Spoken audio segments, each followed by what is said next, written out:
Break ही करते हैं। Research plus methodology, research का मतलब होता है किसी भी चीज़ की स्टडी करना या उसका इन्वेस्टिगेशन करना, मतलब उसको दोबारा से समझना, है ना, रिसर्च करना, ठीक है। मेथडोलॉजी का मतलब है सिस्टमेटिक अप्रोच, यानी कि एक तरीका, एक फ्रेमवर्क।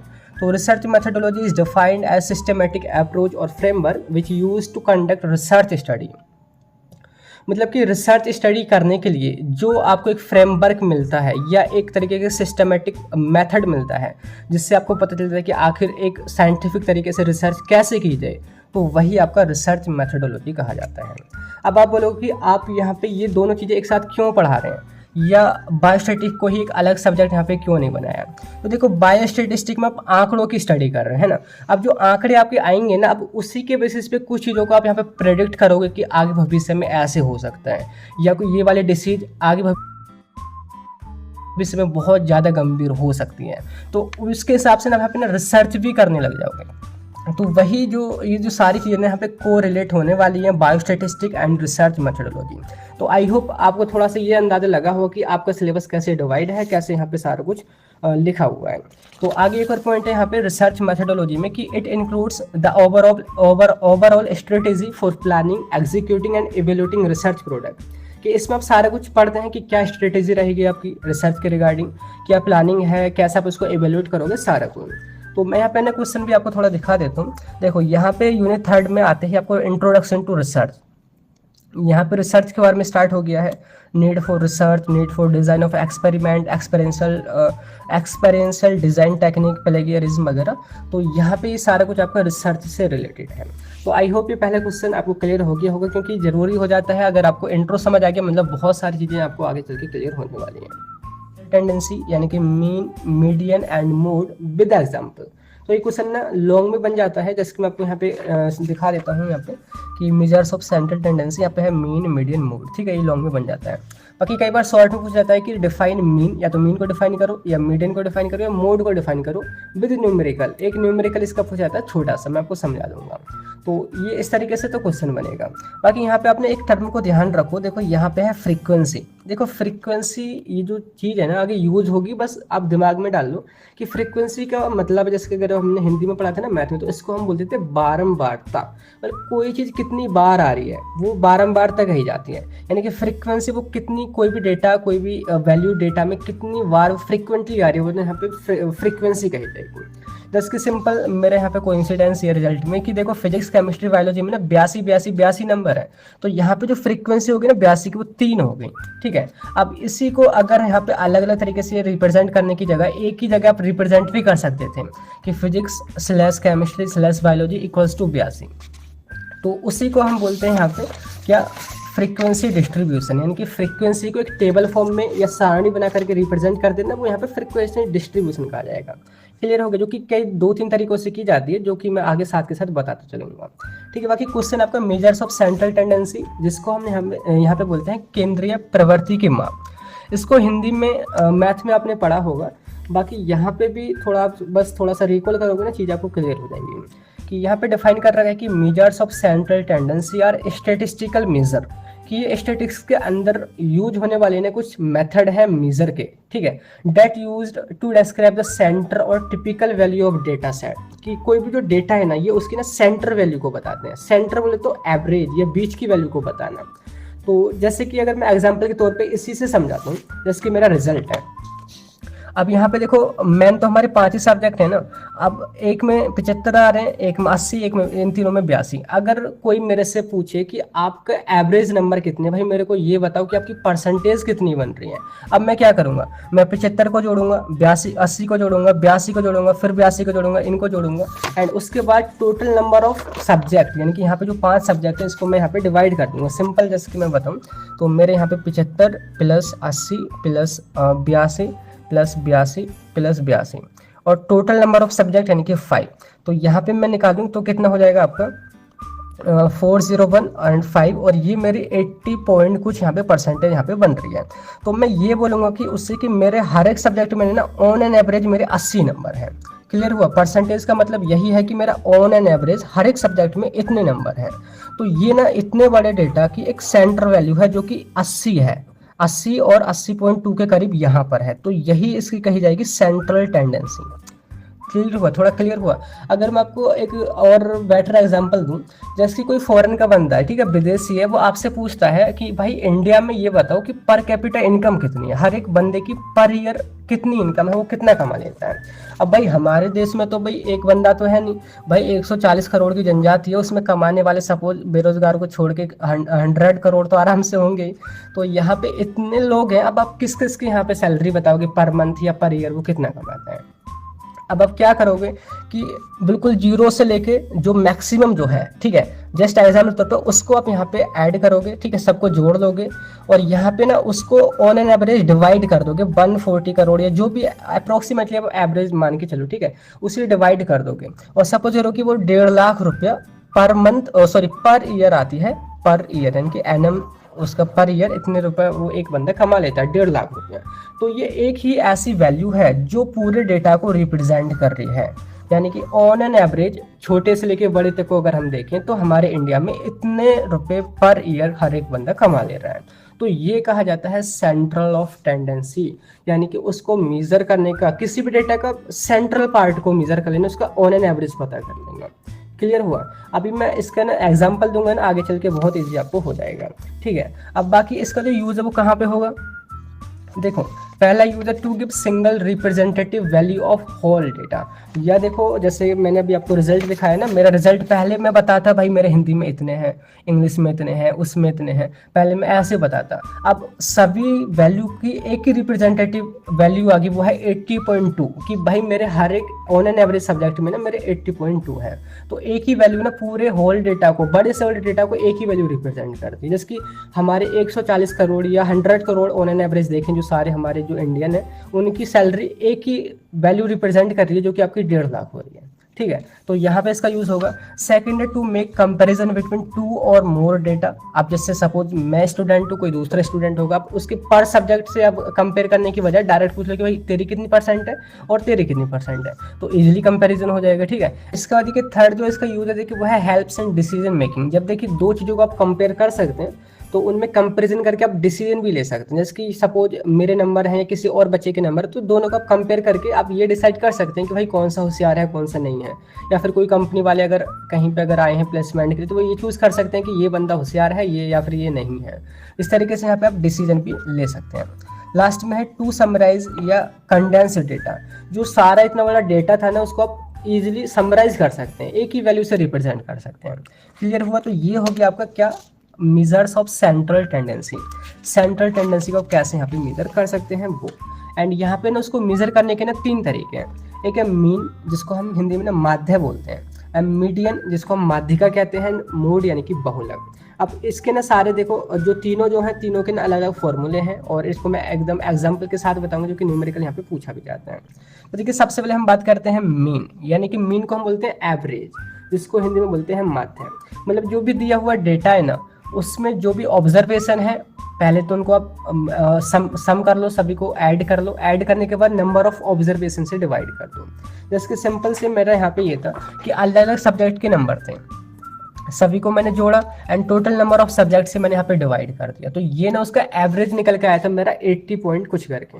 तो यहाँ पे कैसे लगा कि it also called arithmetic mean. इसको हम ना अरिथमेटिक मीन भी बोलते हैं। अरिथमेटिक का मतलब यहाँ पे अंक गणित, ठीक है, यानी कि अंकों से रिलेटेड जो है आपका मीन वो। And it defined as average of data set which calculated by summing all values in data set and dividing by number of observation.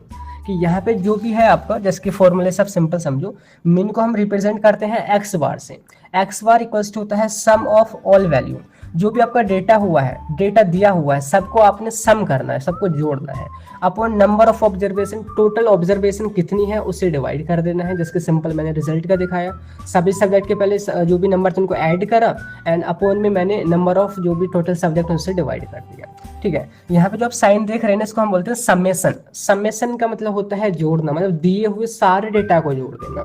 And x का मतलब है यहाँ पे जो वैल्यू दे रखी है वो, ठीक है। तो ये यहाँ पे अगर फॉर्मूला हम निकालें तो मीन यानी कि एक्स बार इक्वल्स टू होता है समेशन एक्स अपॉन एन।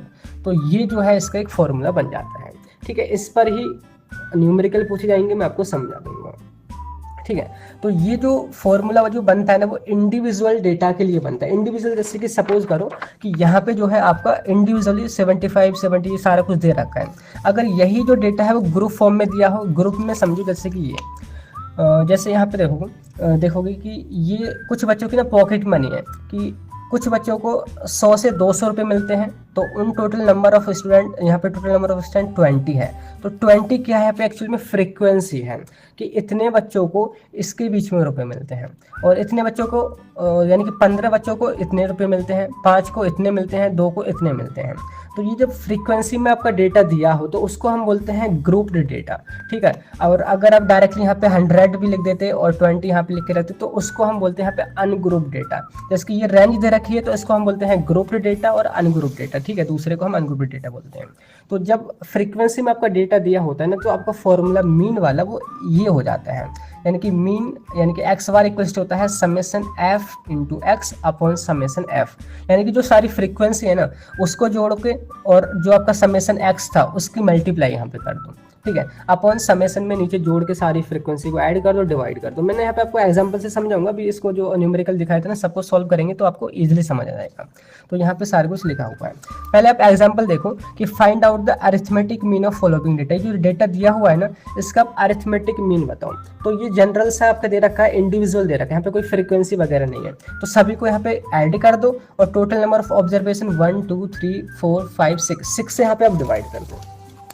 देखो फॉर्मूला लगाओ, अरिथमेटिक मीन यानी कि एक्स बार इक्वल होता है समेशन एक्स अपॉन एन। तो सभी को हमने जोड़ दिया, भाग कर दिया यहाँ पे 6 से, और आपका इतना डिवाइड करके आपको कितना कि 65। तो यहाँ पे मीन कितना निकला 65। तो इस जो डेटा इतना बड़ा जो डेटा दे रखा था ना इसका ऑन एन एवरेज वैल्यू यहाँ पे 65 निकली। तो ये है आपका इंडिविजुअल के लिए। अगर यही आपका ग्रुप में दे रखा हो जैसे कि ये कि फॉलोइंग जो भी डेटा दिया हुआ है उसका आप अरिथमेटिक मीन पता करिए। यहाँ पे डेली पॉकेट मनी है, यहाँ पे नंबर ऑफ स्टूडेंट यानी कि ये आपका एक्स की वैल्यू है और ये आपकी फ्रीक्वेंसी यहाँ पे दे रखी है। तो यहाँ पे जो फॉर्मूला लगेगा ना वो ये वाला लग जाएगा, यानी कि summation F x upon summation F. तो यहाँ पे अगर मैं इसको सॉल्व करूँ तो डेली पॉकेट मनी को हम इस तरीके से दिखाएंगे, और इसकी ना मिड वैल्यू पता करोगे। मिड वैल्यू पता करना सिंपल है कि इसको जोड़ो और इसको जोड़ो और 2 से डिवाइड कर दो। जैसे कि इसके बीच की वैल्यू जब हम डिवाइड करके करेंगे तो यहाँ पे 150 आ जाएगी, ठीक है। 100 और 200 के बीच में 150 आता है, 200 और 400 के बीच में यहाँ पे 300 आता है, 400 600 के बीच में 500 आता है, 600 और 1000 के बीच में यहाँ पे 800 आता है। तो ये हमने मिड मतलब जोड़ करके इसकी मिड वैल्यू निकाल दी। अब यहाँ पे फ्रीक्वेंसी हमारी दे रखी है यानी कि एफ हमारा दे रखा है, यहाँ पे हमारी एक्स की वैल्यू निकल गई। अब हमें फॉर्मूले में चाहिए क्या क्या, हमें एफ एक्स चाहिए, तो एफ की एक्स से मल्टीप्लाई कर दो। तो यहाँ पे जब एफ एक्स निकालोगे तो 150 की गुणा इससे कर दो 3000, 300 की इससे कर दो, इससे कर दो। तो ये जो ना आप इस तरीके से मल्टीप्लीकेशन यहाँ पे करेंगे। एंड आपने देखो डोंट वरी, घबराना नहीं, आपको ना यहाँ पे ना जो जब आप एग्जाम देने जाओगे ना आप कैलकुलेटर ले जाना, वहाँ पे अलाउ रहेगा और आप कैलकुलेटर लेके ही जाएंगे, ठीक है। तो आप ये जो सारा डेटा इसको फटफट वहाँ पे जोड़ सकते हैं, ठीक है। तो यहाँ पे आप क्या करना है, समेशन एफ आपने निकालना है। देखो समेशन का मतलब होता है जोड़, यानी कि जो सारी जो एफ की वैल्यू है उसको आप जोड़ दो तो 42 आ गई। अब समेशन एफ एक्स निकालना है तो समेशन का मतलब जोड़ना, यानी कि ये जो सारा डेटा है इसको जोड़ दो तो वो इतना आ गया। अब आपका अरिथमेटिक मीन का फॉर्मूला क्या है, जब फ्रीक्वेंसी में दे रखा हुआ डेटा तो एक्स बार इक्वल्स होता है summation F x upon summation F. तो एक्स बार इक्वल्स टू क्या हो गया, ये वाला डेटा यहाँ पे रख दिया एफ एक्स की जगह, ये वाला 42 एफ की जगह रख दिया। तो इसका ऑन एन एवरेज कितना निकला कि भाई 276.19, ये जो इतने रुपए हैं ऑन एन एवरेज यहाँ पे स्टूडेंट को मिलते हैं। तो ये इसकी क्या निकल गई, सेंट्रल टेंडेंसी या बोले तो मीन यहाँ पे निकल गया। क्लियर होगी पहले टर्म आपको मीन यानी कि माध्य क्या होता है। सेकंड आपका माध्यिका, माध्यिका का मतलब होता है मिडल वैल्यू। जैसे कि यहाँ पे लिख रखा है कि it is defined as the middle value in the data set when arranged in ascending और डिसेंडिंग ऑर्डर। कि जो भी हमारा डेटा दिया हुआ है, जिसके सिंपल मैं आपको रिजल्ट ही दिखाता हूँ।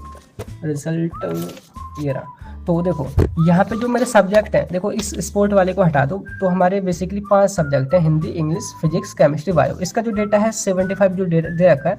अब इसमें से आप बीच की वैल्यू बताओ। देखो अब आप इन दोनों को अलग कर दो, ठीक है, और इन दोनों को अलग कर दो। तो इसकी मिडल वैल्यू कौन सी है, ये इसकी मिडल वैल्यू, इसको आप ये बोलोगे यहाँ पे ये मीडियन है, ठीक है। तो ये तो आपने इजीली पता कर लिया क्योंकि छोटा सा डेटा था। और दूसरी बात, यहाँ पे जो वैल्यू है आपकी दे रखी है किसमें, ऑड में, यानी कि विषम, यानी कि देखो 1 2 3 4 5 नंबर है जिसको हम विषम यानी कि क्या बोलते हैं, ऑड नंबर। तो आप इजीली यहाँ से मीडियन पता कर सकते हैं। और ये पता कैसे किया जाता है, जब आप इसको असेंडिंग या डिसेंडिंग ऑर्डर में लिखते हैं। और ये ऑलरेडी आप देखोगे ना यहाँ पे ये असेंडिंग ऑर्डर में है, जैसे कि 75 सबसे छोटा, फिर उससे बड़ा 80 82 82 82, तो मिडल वैल्यू इसकी यही है। ठीक है, तो यहाँ पे सिंपल है कि it is defined as the middle value in data set when arranged in ascending और डिसेंडिंग ऑर्डर। कि सबसे पहले आपके पास में क्वेश्चन इस तरीके से आएगा कि इस डेटा की ना मीडियन वैल्यू बताऊं। तो आपके पास पहली चीज जो आपने करनी है, इस डेटा को ना अरेंज करना है या तो बढ़ते क्रम में या फिर घटते क्रम में, जिसको हम हिंदी में आरोही और अवरोही क्रम भी बोलते हैं, यानी कि असेंडिंग और डिसेंडिंग ऑर्डर। तो उसको पहले हम यहाँ पे असेंडिंग या डिसेंडिंग ऑर्डर में अरेंज कर देंगे। अब उसके बाद आपके पास कॉन्शियस माइंड से आप बिल्कुल सिंपल सोच भी सकते हैं, लेकिन इसके फॉर्मूले भी होते हैं जिनसे आप पता लगाते हैं कि क्या है उसकी मिडल वैल्यू। देखो, इसके दो फॉर्मूले हैं, इसको हमने एम से रिप्रेजेंट करते हैं। और जैसे कि मैं आपको दिखाऊं, यहाँ पे दो फॉर्मूले हैं। अगर ऑड नंबर है, यानी कि अगर विषम नंबर है, जैसे कि 7 है, 3 है, 5 है, 9 है, अगर ऐसा नंबर अगर टोटल ऑब्जर्वेशन है, तो उसका फॉर्मूला होगा n+1/2, यानी कि यहाँ पे TH लिखा हुआ है, TH लिखा हुआ है वैल्यू। मतलब इससे ना वैल्यू की लोकेशन आएगी, ना कि एग्जैक्ट में वैल्यू आएगी। तो इसकी सिंपल समझो कि यहाँ पे जो आपका डेटा दे रखा है 10 15 9 25 18, इसका मीडियन आपने पता करना है। पहले इसको हमने असेंडिंग ऑर्डर में लिख लिया, पहले 9 फिर 10 15 18 25। अब वही फॉर्मूला हम विषम वाला यानी कि ऑड वाला हम यहाँ पे लगाते हैं। तो यहाँ पे हमारी ऑब्जर्वेशन है 5, तो ये हमारी ऑड वैल्यू है। तो इसका फॉर्मूला था n+1/2 वैल्यू। तो n क्या है, नंबर ऑफ ऑब्जर्वेशन, यानी कि 5 था हमारा नंबर ऑफ ऑब्जर्वेशन, प्लस हमने इसमें एक ऐड करा अपॉइंट 2 equals to 6/2 equals to third, यानी कि यहाँ पे जो है ना आपकी ना थर्ड वैल्यू बोलते 1 2 3। यहाँ पे जो तीसरी वैल्यू जो है उसकी लोकेशन पता चल रही है, ना कि 3 ही हमारे यहाँ पे मीडियन है। क्लियर हुआ? ये आपने चीज ध्यान रखनी कि इससे हमें लोकेशन पता चलती है डेटा की, कि भाई तीसरे नंबर की जो वैल्यू ना 15 वो आपका मीडियन है। अब सिंपल आप इतना दिमाग से भी सोच सकते थे कि भाई इन दोनों को बीच में हटा दो तो बीच वाला ही आपका मीडियन है ना। तो ये आपका हो गया जब आपका डेटा जो है वो उसके जो ऑब्जर्वेशन है वो ऑड हो यानी कि विषम है। अगर यहीं पे 6 होते, 8 होते, 10 होते, 12 होते, तो उस केस में ना फॉर्मूला थोड़ा सा बड़ा सा हो जाता है। लेकिन अगर आप कॉन्शियस माइंड से सोचेंगे तो बहुत सिंपल है। तो जैसे कि सपोज करो इसी का हम एग्जांपल लेते हैं 9 10 15 18। इसी को हमने देखो 9 10 15 18 25 और इसके बाद 18 की जगह हमने 28 भी लिख दिया। अब टोटल नंबर ऑफ ऑब्जर्वेशन आपके यहाँ पे 6 होगी। ठीक है, हमने इन दोनों को हटा दिया साइड से, इन दोनों को हटा दिया, तो इसकी जो मिडल वैल्यू है, मिडल वाली वैल्यू 2 आ रही है। अब इसका सिंपल सा तो कॉन्शियस माइंड से आप सोच सकते हैं कि इसको दोनों को जोड़ो और 2 से भाग कर दो, आपकी मिडल वैल्यू यहाँ पे निकल आएगी। तो ये तो भाई शॉर्टकट है, ये तो बस मतलब बिना फॉर्मूले वाला है। लेकिन अगर आपके पास बड़ा डेटा होना तो तब ये काम नहीं करेगा, तब आपका दिमाग यहाँ पे थोड़ा हैंग करने लगेगा। तो उसके लिए आपको एक फॉर्मूला यहाँ पे दिया है जो कि इजी इसको बना देगा अगर आपके पास बड़ा डेटा है। वो है आपका कि अगर n यानी कि नंबर ऑफ ऑब्जर्वेशन इवन हो तब मीडियन इक्वल्स टू होता है n/2 value plus n/2 plus 1 value upon 2। तो यहाँ पे n जो है वो नंबर ऑफ टोटल ऑब्जर्वेशन है। तो इसको मैं एग्जांपल से बता देता हूँ, जिसकी यहाँ पे एग्जांपल लिखा हुआ है। यहाँ पे देखोगे कि ये जो सारे डेटा है दे रखे हैं, सबसे पहले आप इसको घटते या फिर बढ़ते क्रम में अरेंज करोगे। तो यहाँ पे हमने देखो असेंडिंग ऑर्डर में अरेंज कर लिया है इसी डेटा को, पहले सबसे छोटी वैल्यू, फिर उससे बड़ी, उससे बड़ी, उससे बड़ी, इस तरीके से। अब यहाँ पे आप डिसाइड करोगे कि यहाँ पे जो डेटा है, जो टोटल जो ऑब्जर्वेशन है वो सम है या विषम है, यानी कि ऑड वैल्यू है या इवन वैल्यू है, जिसकी 1 2 3 4 5 6 7 8। तो यहाँ पे आपकी ऑड वैल्यू है, और सॉरी माय मिस्टेक, यहाँ पे इवन वैल्यू है। तो यहाँ पे आप इस वाले फॉर्मूले को अप्लाई करोगे। तो यहाँ पे बस 8 यहाँ पे भरना है, क्योंकि 8 आ रहा है आपका यहाँ पे, इवन नंबर जो है 8 आ रहा है, तो 8 यहाँ पे भरना है, यहाँ पे भरना है, बाकी इसको बस मल्टीप्लाई और डिवाइड करना है। तो यहाँ पे देखो सिंपल, यहाँ पे n/2 plus value, n/2 plus 1 value, इस तरीके से यहाँ पे 8 हमने भर दिया। अब इसको अगर आप डिवाइड करोगे तो 4th वैल्यू। तो देखो यहाँ पे ना वैल्यू की ना लोकेशन आ रही है, ना कि वैल्यू खुद आ रही है। ठीक है, लोकेशन आ रही है, अभी मैं आपको बताऊंगा। एंड 5th वैल्यू कैसा है, 2 × 2, जब 2 में 1 का गुणा करोगे यहाँ पे 2 × 2 प्लस 8 यानी कि 10/2 आएगा। तो ये हमारा डिवाइड करके 5 आ जाएगा। तो 4th value and 5th value को आपने यहाँ पे आप पुट करना होगा, जिसकी अगर हम यहाँ पे इस तरीके से अगर यहाँ से काउंट करें कि 1 2 3 4 एंड 5th, इन दोनों वैल्यू को आप यहाँ पे क्या करोगे, इस तरीके से रखोगे। अब उसके बाद सेम वही चीज़ है, देखो आया वही, बस यहाँ पे अब दोनों को यहाँ पे जोड़ा और उससे 2 से भाग कर दिया।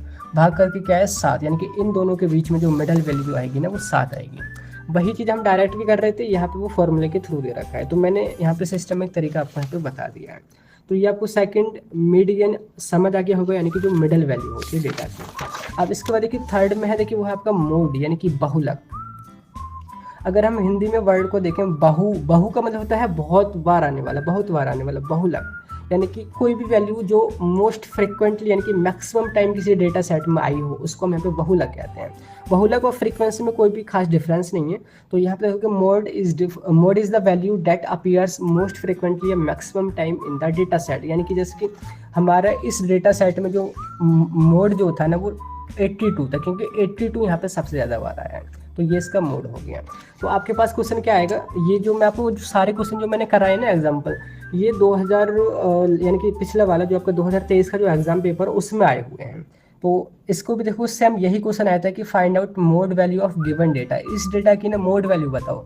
अब हमें पता है कि भाई मोड वैल्यू वो वैल्यू होती है जो सबसे ज़्यादा बार आती है, तो यहाँ पे 7 जो है वो 4 बार आया, तो इसकी जो मोड वैल्यू है वो 7 हो जाएगी।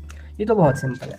अब इसका जो यूज है वो होगा कहाँ पे, जैसे मैंने यहाँ पे लिखा है कि in biostatistic it use to analyze nominal data such as blood type and disease category. Suppose एक हॉस्पिटल में ना हजारों आपके मरीज आ रहे हैं, अब उन मरीजों का ना ब्लड ग्रुप अलग अलग होगा, किसी का ए होगा, किसी का बी, किसी का ए बी, किसी का ओ, तो इस तरीके का होगा। तो इससे हम ये पता कर सकते हैं कि पर्टिकुलर कौन से ग्रुप के यहाँ पे पेशेंट ज़्यादा हैं, क्योंकि जिस ग्रुप के ज़्यादा लोग आ रहे होंगे तो वो इसका मोड वैल्यू कही जाएगी, तो मोड से हम यहाँ पे पता कर सकते हैं।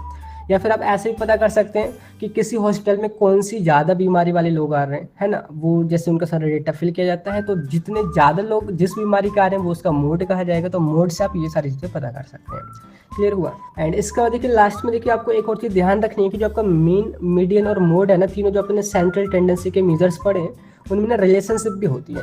इसके मोड इक्वल्स टू होता है 3 मीडियन माइनस 2 मीन। इसका मतलब ये है कि अगर ये दोनों की वैल्यू दे रखी है किसी फॉर्मूले में या किसी सवाल में, तो आप इसको पता कर सकते हैं।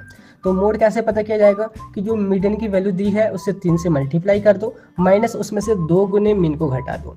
तो ये इस तरीके से आप मोड यहाँ पे निकाल सकते हैं। ऐसे ही आप यहाँ से मीडियन भी निकाल सकते हैं, जैसे कि फॉर्मूला आप यहाँ से इसी से बना सकते हैं कि देखो इसी मीडियन को यहीं पर रखो, बाकी जो इधर मीन जो प्लस में माइनस में है इधर जाएगा प्लस में हो जाएगा, जिसके मोड प्लस 2 मीन अपन 3 जो पहले यहाँ पे मल्टीप्लीकेशन में वो यहाँ पे वटे में यहाँ पे भाग में आ जाएगा, तो ये मीडियन इक्वल हो जाएगा मोड प्लस 2 मीन अपॉन 3।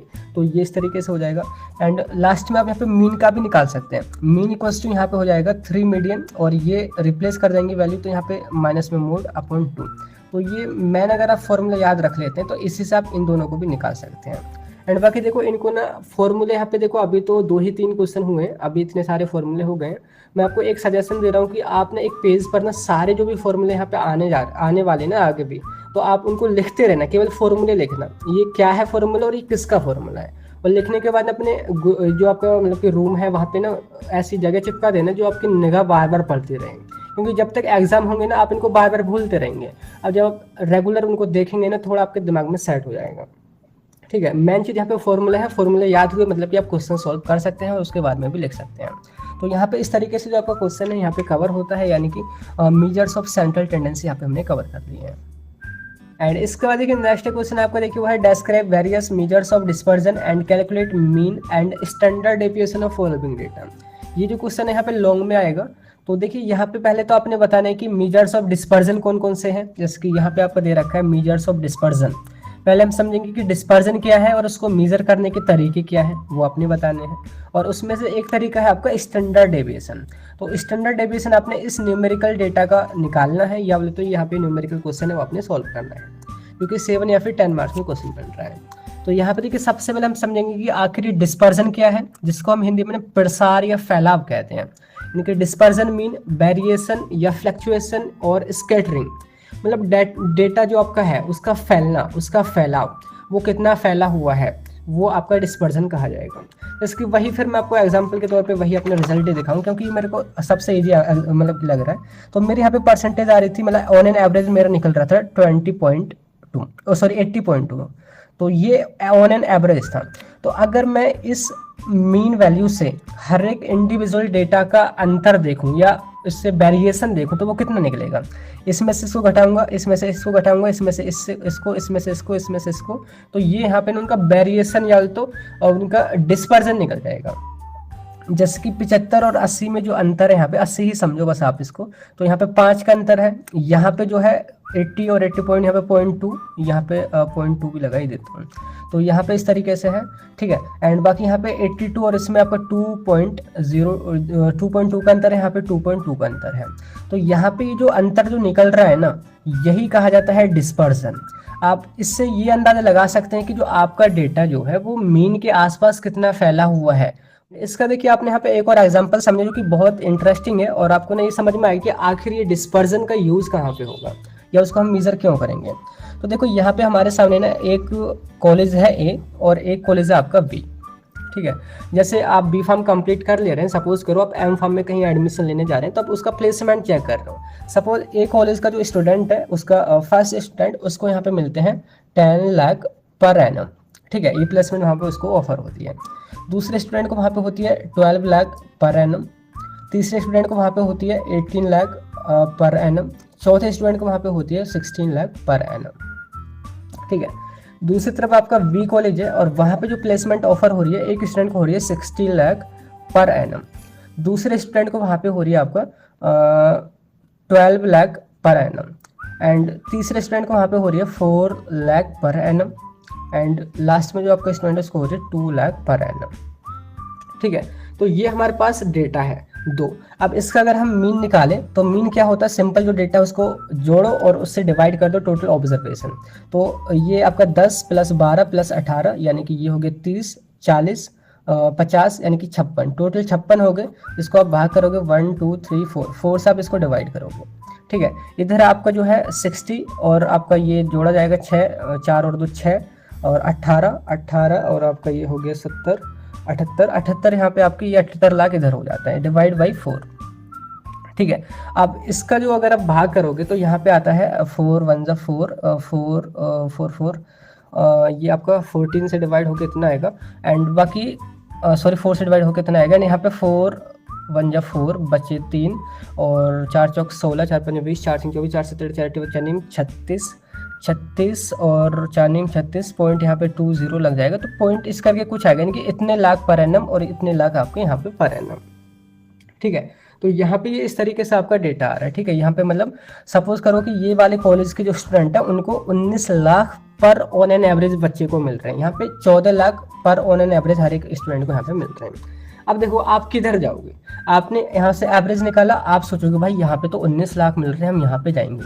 पर यहाँ पे आपने एक चीज नोटिस करी कि यहाँ पे जो आपका मीन वैल्यू है ना, मीन वैल्यू ये मीन ही तो था। अब इसका मीन वैल्यू का हर एक वैल्यू का कितना बड़ा डिफरेंशिएशन है।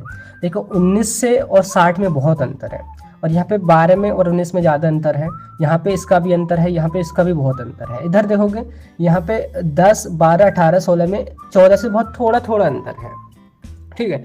यहाँ पे जो डिस्पर्जन है वो बहुत कम है, लेकिन यहाँ पे डिस्पर्जन बहुत ज़्यादा है।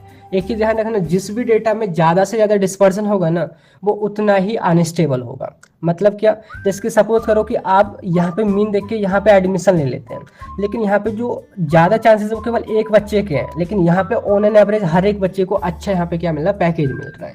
तो आप किधर जाना चाहोगे, अगर यहाँ पे ऑन एन एवरेज होगा तो यहाँ पे ज़्यादा भागोगे, लेकिन अगर आप यहाँ पे डिस्पर्जन समझ के जाओगे तो आप ये सेलेक्ट करोगे कि भाई यहाँ पे मेरे को कम से कम तो 10 तो मिल ही जाएंगे, ठीक है। वरना कई बार आपको यहाँ पे 2 भी मिल सकते हैं, 4 भी मिल सकते हैं, इतने भी मिल सकते हैं। तो ये जो है ज़्यादा स्टेबल है, तो आप इसको चूज करोगे। तो इस तरीके से यहाँ पे यूज हो गया किसका, डिस्पर्जन का, यानी कि हमारी जो इंडिविजुअल जो डेटा वैल्यू है वो आपके मीन या सेंट्रल टेंडेंसी से कितना फैला हुआ है, कितना यहाँ पे डिस्पर्स्ड है, वो यहाँ पे हम पता कर रहे हैं। तो लिखा है कि it helps to understand the distribution of data, इससे हम डिस्ट्रीब्यूशन को इजीली समझ पाते हैं एंड उसकी कंसिस्टेंसी को भी समझ पाते हैं कि हमारी जो डेटा सीट है वो कितनी यहाँ पे स्टेबल रहेगी, ठीक है। Next it also use to determine the reliability of an average, यानी कि सेंट्रल वैल्यू पे आप रिलाई कर सकते हैं या उस पर विश्वास कर सकते हैं या नहीं कर सकते, वो भी आप इससे पता कर सकते हैं। और मैंने यहाँ पे लिखा है कि लो डिस्पर्सन ऑफ डेटा, जितना डाटा हमारा कम से कम फैला रहेगा वो उतना ही ज़्यादा स्टेबल रहेगा, यानी कि वो मीन वैल्यू के जितना आसपास रहेगा ना वो उतना ही ज़्यादा स्टेबल रहेगा। तो समझ आ गया, ये है आपका क्या डिस्पर्जन। अब डिस्पर्जन को भी नापने के कई सारे तरीके हो जाएंगे, उनको हम यहाँ पे देखेंगे। बाकी देखो मैंने ना यहाँ पे इसको दिखा रखा है कि देखो बीच में जो है आपका सेंटर है, कि सेंट्रल वैल्यू बीच में है। तो यहाँ पे ए डेटा है, यहाँ पे बी है, यहाँ पे सी है। यहाँ पे सपोज करो ए कॉलेज है, बी कॉलेज है, सी कॉलेज है। यहाँ पे उसका जो ऑन एन एवरेज जो सारा जो निकल रहा था पैकेज वो उस तरीके से लाई करता है, यानी कि सेंट्रल वैल्यू के पास लाई करता है। दूसरा उससे दूर, और तीसरा उससे भी दूर। तो यहाँ पे जो सबसे स्टेबल जो अगर आप कॉलेज की बात करेंगे कि भाई मेरे को कम से कम उतने लाख मिल जाएंगे, तो आप ए कॉलेज को सेलेक्ट करेंगे। किसके बेसिस पे? डिस्पर्जन के बेसिस पे। अगर आप डायरेक्टली मीन के बेसिस पे जाते तो आप गलत को वहाँ पे चूज कर लेते हैं। तो समझ आ कि मीन और इसमें क्या अंतर है और यहाँ पे इसको हम क्यों बोल रहे हैं। तो ये हो गया आपका डिस्पर्जन। अब डिस्पर्जन को मेजर करने के ना कई सारे तरीके हैं, आपके सिलेबस में 2 दे रखे हैं। पहला रेंज दे रखा है, जिसकी मैं आपको दिखाई देता हूँ। यहाँ पे आपका ये रेंज दे रखा है और आपका स्टैंडर्ड डेविएशन दे रखा है, रेंज और लास्ट में स्टैंडर्ड डेविएशन। तो स्टार्टिंग होती है रेंज से, बीच में आता है इंटर क्वार्टाइल रेंज, ये भी एक तरीका है, एक है मीन डेविएशन और एक है वेरिएंस। तो देखो स्टैंडर्ड डेविएशन समझने के लिए ना अपने ना ये दोनों चीज़ें जरूर आनी चाहिए। तो ये दोनों भी समझना यहाँ पे जरूरी हो जाता है, रेंज और ये दोनों एक दूसरे से इंटरलिंक है। तो पहले देखिए हम समझ लेते हैं रेंज। रेंज क्या होता है? यानी कि लिमिट, यानी कि जो आपका डेटा है उसमें जो आपकी हाईएस्ट यानी कि लार्जेस्ट वैल्यू है उसमें से ना लोवेस्ट जो या बोलते स्मॉलेस्ट वैल्यू उसको घटा दो, वो उसकी रेंज निकल आएगी। जैसे कि यहाँ पे जो हमारा था, इसमें जो हाईएस्ट जो पैकेज था वो यहाँ पे जो था आपका हाईएस्ट जो पैकेज था वो 60 था, उसमें लोवेस्ट जो था वो 2 था। 60 में से 2 को घटा दोगे तो यहाँ पे जो आपका 58 जो आएगा इसकी ना रेंज निकल जाएगी। क्लियर हुआ? तो इसका फॉर्मूला क्या हो गया? आर। इसको हम आर से रिप्रेजेंट करते हैं। तो it is the simplest measure of dispersion. इससे हम ये बहुत सिंपल तरीका है डिस्पर्जन को मेजर करने का। तो L minus S equals to ये आपका रेंज यहाँ पे निकल आएगा। यहाँ पे रेंज के साथ साथ आप रेंज कोफिशिएंट भी निकाल सकते हैं। उसका फॉर्मूला ये है एल माइनस एस, यानी कि रेंज में से डिवाइड कर दो एल प्लस एस को, यानी कि लोएस्ट लार्जेस्ट वैल्यू को और स्मॉलेस्ट वैल्यू को जोड़ करके।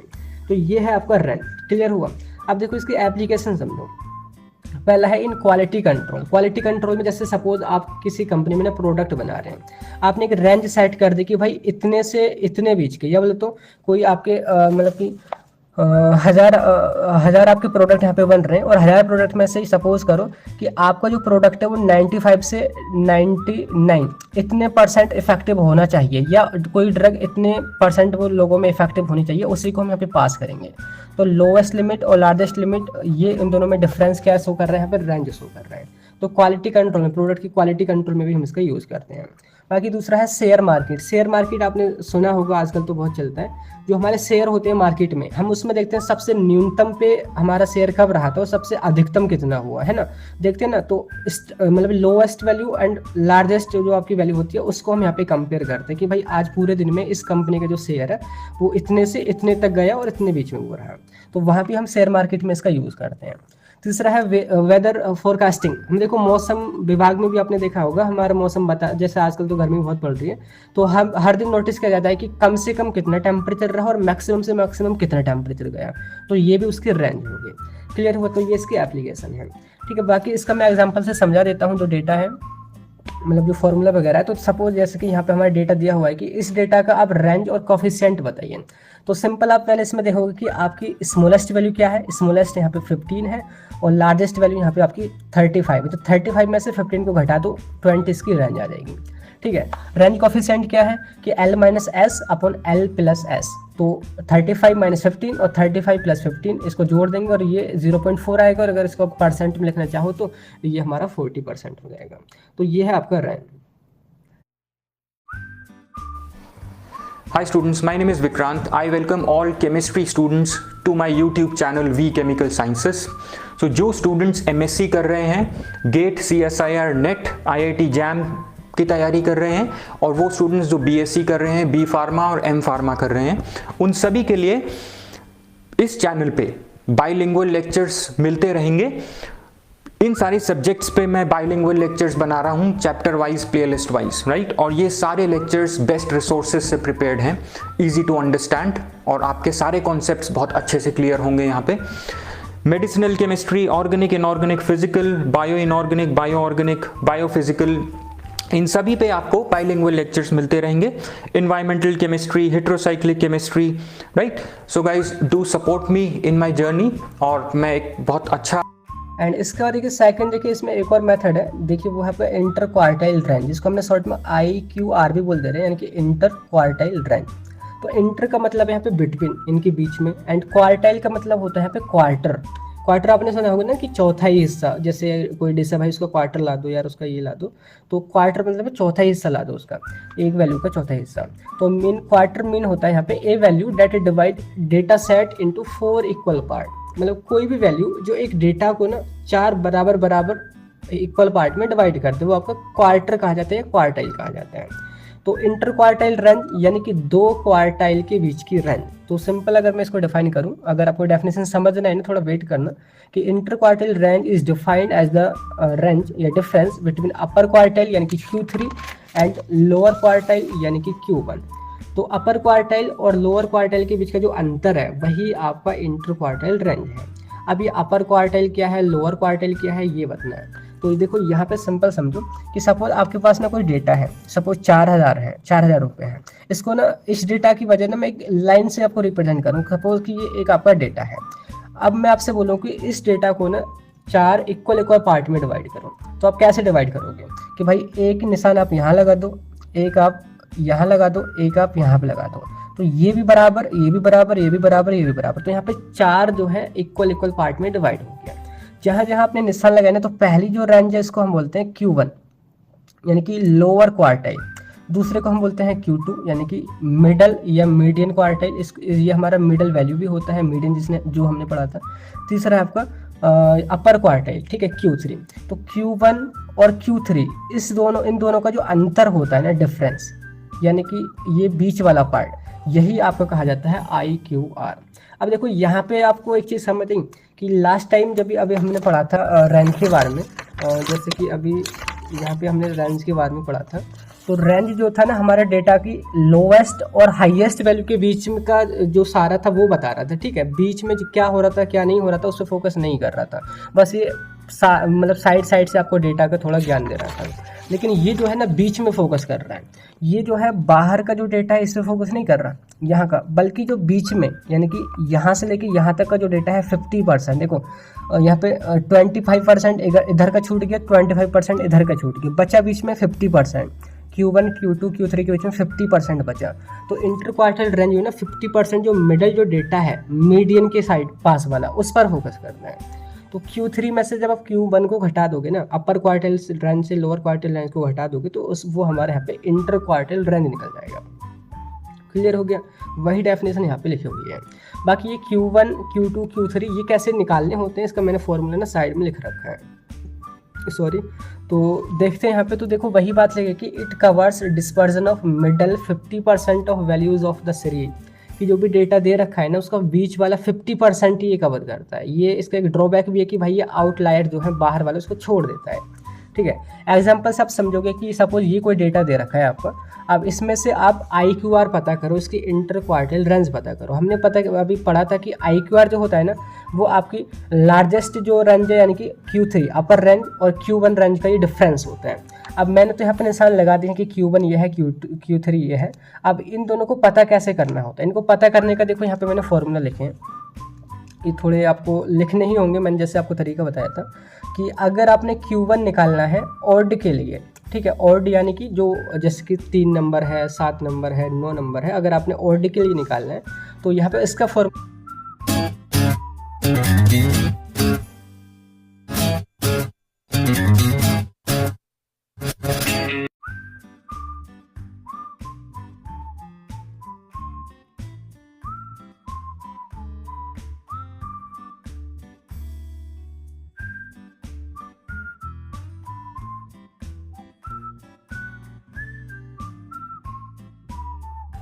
अपने ऑर्डर के लिए निकालना है, तो यहाँ पे इसका फॉर्मूला हो जाएगा 1/4 यानी कि चौथाई हिस्सा, एक पार्ट में से चौथाई हिस्से से आपने डिवाइड किया 1/4 n + 1th वैल्यू। तो ये ना tth वैल्यू ये लोकेशन बताएगा, ठीक है। अभी मैं आपको एग्जांपल से बताऊंगा, ठीक है। और ये अगर इवन के लिए निकालना है तो 1/4 nth वैल्यू, 9th वैल्यू है, इनके n जो नंबर ऑफ वैल्यू जो भी ऑब्जर्वेशन है वहाँ पे फिल करनी होगी। अगर Q2 निकालना है तो Q2 जो है बीच का रहता है, यानी कि इसको हम मिडल वैल्यू भी कहते हैं, यानी कि दिए हुए डेटा का हाफ 1/2, ठीक है, दोनों का इस तरीके से होगा, ऑड का और इवन का। और तीसरा आपका Q3, ये यानी कि 3/4 भाग होता है, ठीक है, दिए हुए डाटा का 3/4 भाग 3/4। तो इस तरीके से ऑड के लिए ये है, इवन के लिए ये है। अब हमें ये निकालना है, पहले Q3 निकालेंगे, पहले Q1 निकालेंगे, फिर Q3 निकालेंगे। और ये 1 2 3 4 5 6 7 है, यानी कि आपका ये ऑड नंबर है। तो ऑड नंबर के लिए इसका फॉर्मूला आपका ये वाला चूज़ करना होगा, और Q1 का फॉर्मूला आपका ऑड वाले के लिए ये चूज़ करना होगा, ठीक है। तो 1/4 n+1 वैल्यू, इसको हम निकालते हैं। तो देखो Q1 = 1/4 n+ वैल्यू, ये हमारा ऑड के लिए है। तो n जो है नंबर ऑफ ऑब्जर्वेशन, तो 1/4 नंबर ऑफ ऑब्जर्वेशन आपके यहाँ पे हमने काउंट करी 7 है, 7 प्लस आपकी जो भी वैल्यू है वो यहाँ पे इस तरीके से। तो 7 और 1 8, 8/4, यानी कि यहाँ पे इस तरीके से आ जाएगा। सेकंड वैल्यू, ये ना वैल्यू लोकेशन दे रहा है, केवल वैल्यू को नहीं बता रहा है। तो भाग करोगे 2, यानी कि सेकंड वैल्यू जो यहाँ पे दी हुई है, यानी कि जो कि 18 दी हुई है, वो आपकी Q1 होगी। जैसे हम मीडियन की लोकेशन पता कर रहे थे ना सम, यहाँ वही लोकेशन पता की जाती है। और एक और चीज़ मैं आपको बताना भूलिए कि ये तो देखो डेटा आपका बढ़ते हुए क्रम में अरेंज है, 11 18 22 40 41 62 78। अगर वो अरेंज ना हो तो पहले ना आपने घटते या बढ़ते क्रम में अरेंज कर लेना है, ये आपने चीज़ ध्यान रखनी है। तो Q1 आप निकाल लिए। Q3 अगर आपने निकालना है तो उसका फॉर्मूला जो मैंने यहाँ पे टिक किया था कि अगर ऑड के लिए निकाल रहे हो Q3, तो ये होगा 3/4 n+1 वैल्यू। तो 3/4 n जो है आपका 7 है, 7 + 1 वैल्यू, ये आपका मल्टीप्लाई करके अगर आप देखोगे तो 24/4 आएगा, जो कि डिवाइड करने पे 6th वैल्यू की लोकेशन बताएगा, यानी कि 6वें नंबर पे जो वैल्यू है वो यानी कि 62 है यहाँ पे। तो ये आपकी Q3 होगी। अब इंटर क्वार्टर रेंज को निकालना बहुत आसान है भाई। Q3 में से Q1 को घटा दो, यानी कि 62 में से 18 पे घटा दो। तो ये घटाने पे जो भी आएगा आपको क्या हो जाएगा, IQR हो जाएगा, इंटर क्वार्टाइल रेंज, जो कि बीच का बता रहा है, यानी कि 50% डेटा को रिप्रेजेंट कर रहा है। क्लियर हुआ? तो ये आपका है IQR। अब इंटर क्वार्टाइल का ना एक डेविएशन भी होता है, जिसको हम क्वार्टाइल डेविएशन बोलते हैं, जो कि उसका हाफ होता है। अगर इसको हम 2 से भाग भी कर दें तो यहाँ पे आपका क्वार्टाइल डेविएशन निकल जाएगा। क्वार्टाइल डेविएशन का फॉर्मूला है Q3 - Q1/2, ठीक है। तो ये आपका इंटर क्वार्टाइल रेंज। तो ये रेंज और इंटर क्वार्टाइल रेंज एक दूसरे से रिलेटेड है। इसकी एप्लीकेशन वही क्वालिटी को कंट्रोल करने में वही हम फोकस करेंगे कि हमारे ना कोई जो भी हमारे प्रोडक्ट बन रहे हैं, मेडिसिन बन रहे हैं, अगर वो मीडियन के आसपास तक इफेक्टिव है 50% तक, तो उसको अलाउ किया जाए। जो भी आउटलायर है, आउटलायर जैसे कि हमारा ये डेटा था ना, मैंने आपको एग्जांपल दिया था कि एक बच्चे को ना यहाँ पे 60 लाख मिल रहे थे, बाकी को कुल 12, 4 और 2 मिल रहे थे। तो आउटलायर ये और ये आपका दूसरा वाला आउटलायर यहाँ पे हो गया। तो इनको यहाँ से हम इस पर फोकस नहीं करेंगे, हम बीच वाले पे फोकस करेंगे केवल 50% में। ऐसे ही यहाँ पे अगर कोई भी जो छोटी से छोटी वैल्यू है ये, और आपका जो हाईएस्ट है उसको यहाँ पे ध्यान में नहीं रखा जाएगा, एकदम बीच वाले डेटा पे फोकस किया जाएगा 50% पे। तो ये हो गया यहाँ पे। तो इससे हम देखो क्वालिटी कंट्रोल करने में मदद मिलती है हमको। हम आउटलायर्स पता कर लेते हैं कि हमारा डेटा कोई भी वैल्यू कोई एक मतलब कि आउटलायर कितना दूर पर है, और ये डेटा को समराइज भी करता है। और आगे जो आप नॉन पैरामेट्रिक टेस्ट करने वाले हैं, यहाँ पे आपके नॉन पैरामेट्रिक टेस्ट, आप यहाँ पे इसका कुछ यूज़ करने वाले हैं। तो ये आपका हो गया इंटर क्वार्टाइल रेंज। क्लियर हुआ? अब इसका बाद देखिए तीसरा जो तरीका है देखिए वो है मीन डेविएशन, या उसको हम बोलते हैं एवरेज एब्सोल्यूट डेविएशन। जो मैंने डेफिनेशन पढ़ते टाइम बात बताई थी ना कि हमारा डेटा हमारे मीन से कितना डिफ्रेंशिएटेड है या कितना वो वेरिएंस वहाँ पे शो कर रहा है, वही यहाँ पे कहा जाता है मीन डेविएशन। कि mean deviation is defined as the measures of average absolute difference between each data point and mean of data set. मतलब हमारा जो डेटा था, सपोज वही वाला ये रिजल्ट वाला, कि हमारा जो मीन आया 80.2 आया। अब इंडिविजुअल वैल्यू कितना डिफरेंशिएट है इससे, या कितना वेरिएंस शो कर रही है, कितना डिस्पर्जन शो कर रही है, तो ये कहा जाएगा मीन डेविएशन, कि मीन से हमारा इंडिविजुअल डेटा इतना डेविएट हो रहा है। ठीक है, इसका फॉर्मूला है जो आप ध्यान रख सकते हैं। देखो ये फॉर्मूला देखने में थोड़े खतरनाक है, जैसे कि भाई ये ऐसा लिखा हुआ है, इसका मैं आपको मतलब बताऊंगा। मीन डेविएशन इक्वल्स टू होता है summation i equals to 1 to n। i का मतलब है इनिशियल वैल्यू, यानी कि स्टार्टिंग की वैल्यू, और n का मतलब है जो भी वैल्यू दी गई है एट लास्ट एंड तक, उन सभी का जो है ना आपने ये चीज़ जोड़ना है। ये क्या चीज़ है? xi का मतलब है यानी कि इंडिविजुअल डेटा। i बोले तो इंडिविजुअल डेटा, यानी कि जो x हमने पढ़ा भी था ना समेशन x वाला, वही। तो इंडिविजुअल डेटा जो दे रखा है वो माइनस x बार हमने पढ़ा था मीन, यानी कि इंडिविजुअल डेटा को मीन से घटा दो, और हर एक घटे हुए डेटा को ना जोड़ना है i से लेके n तक। जिसके सिंपल मैंने बोला था कि यहाँ पे हमारा मीन है 80.2, इसको हमने घटाया 80.2 को 75 से, तो हमारा 5.2 आया। तो 5.2, 0.2, 2.2 सबका ये जो आपका अंतर आ रहा है ना, इसको जोड़ना है, इसको फर्स्ट वैल्यू से n वैल्यू तक जोड़ना है। n वैल्यू यहाँ पे है, नंबर ऑफ n वैल्यू यहाँ पे 5, तो 5 तक टोटल हमने जोड़ना। तो इन सभी को जोड़ करके अब नंबर ऑफ ऑब्जर्वेशन से हमने घटा देना है, तो ये हमारा निकल जाएगा यहाँ पे मीन डेविएशन। क्लियर हुआ? सिंपल सा, बस आप इससे घबराना मत। इसका मतलब ये है कि ये चीज़ आपने ना शुरू से लेकर लास्ट तक जोड़नी है। बाकी फॉर्मूला इसका यही है, x i minus x bar upon n. ठीक है, तो मैंने यहाँ पे भी लिख दिया है, अगर आपको याद नहीं रहे तो, कि ये जो चीज़ है ना, ये रिप्रेजेंट कर रही है summation start from first data point two the end data point. जो भी दिए गए डेटा पॉइंट है शुरू से लेकर लास्ट तक वो जोड़े जाने चाहिए। एक्स आई यानी कि individual data point, x bar यानी कि मीन ऑफ डेटा, है ना सिंपल। अगर आप इन फॉर्मूलों को याद रख लेते हो तो ये समझो आपके लिए बहुत ईजी हो जाएगा। मैंने तरीका बताया कि भाई आप लिख करके ना कहीं चिपका दो और आप बार बार उनको देखोगे तो चीज़ें आपको क्लियर हो जाएंगी। बाकी एक्स आई माइनस एक्स बार को ना हम बोल सकते हैं ये एब्सोल्यूट डिफरेंस होता है ईच डाटा पॉइंट का मीन के साथ में। हमें पता है ये मीन है, ये हर एक डेटा का हर एक वैल्यू का डेटा है, तो ये जो है इन दोनों के अंदर को रिप्रेजेंट कर रहा है, N total number of point. ठीक है, अब बात करते हैं इसके एग्जाम्पल से। मैंने हर एक का एग्जाम्पल इसी वजह से लिखा है ताकि आपको दिक्कत ना हो।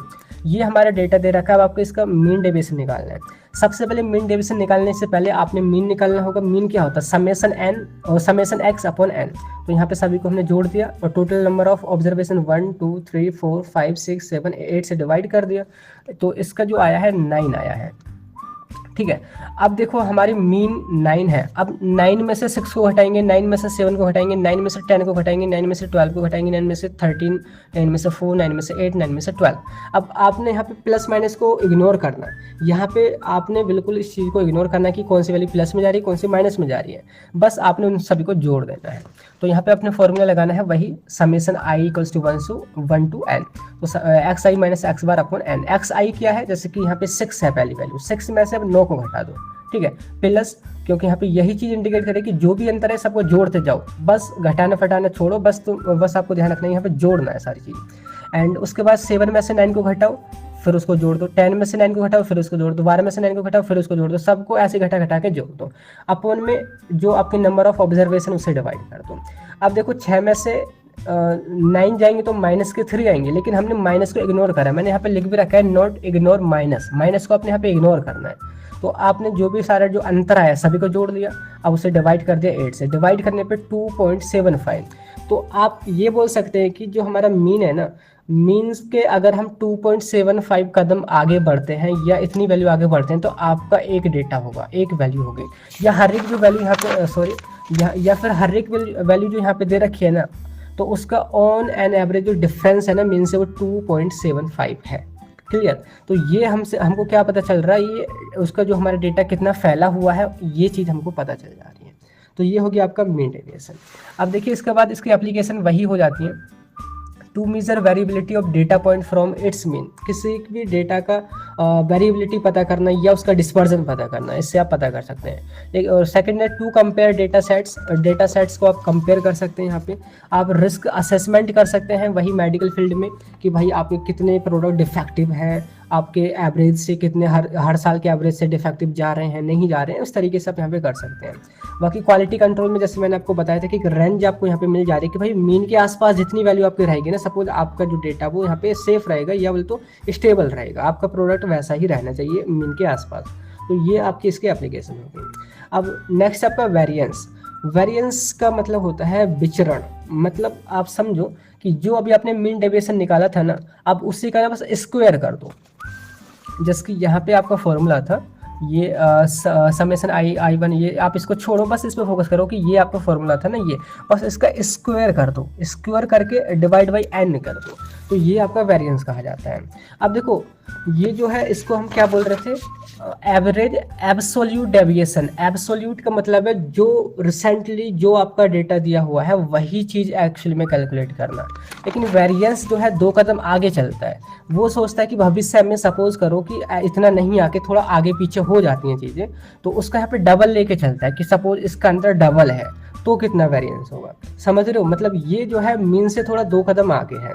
तो इसमें लिखा है कि in statistic variance is the measurement of how data point spread या डिस्पर्ड अराउंड मीन। मतलब काम वही है, ये भी यही बता रहा है कि हमारा डेटा मीन के आसपास कितना डिस्पर्स है, पर जो डिस्पर्सन है ना उसको हम डबल कर दे रहे हैं ताकि हम ये पहले से अंदाजा लगा के चल सके कि हमारी इतनी ऊपर नीचे चीज़ें चल सकती हैं।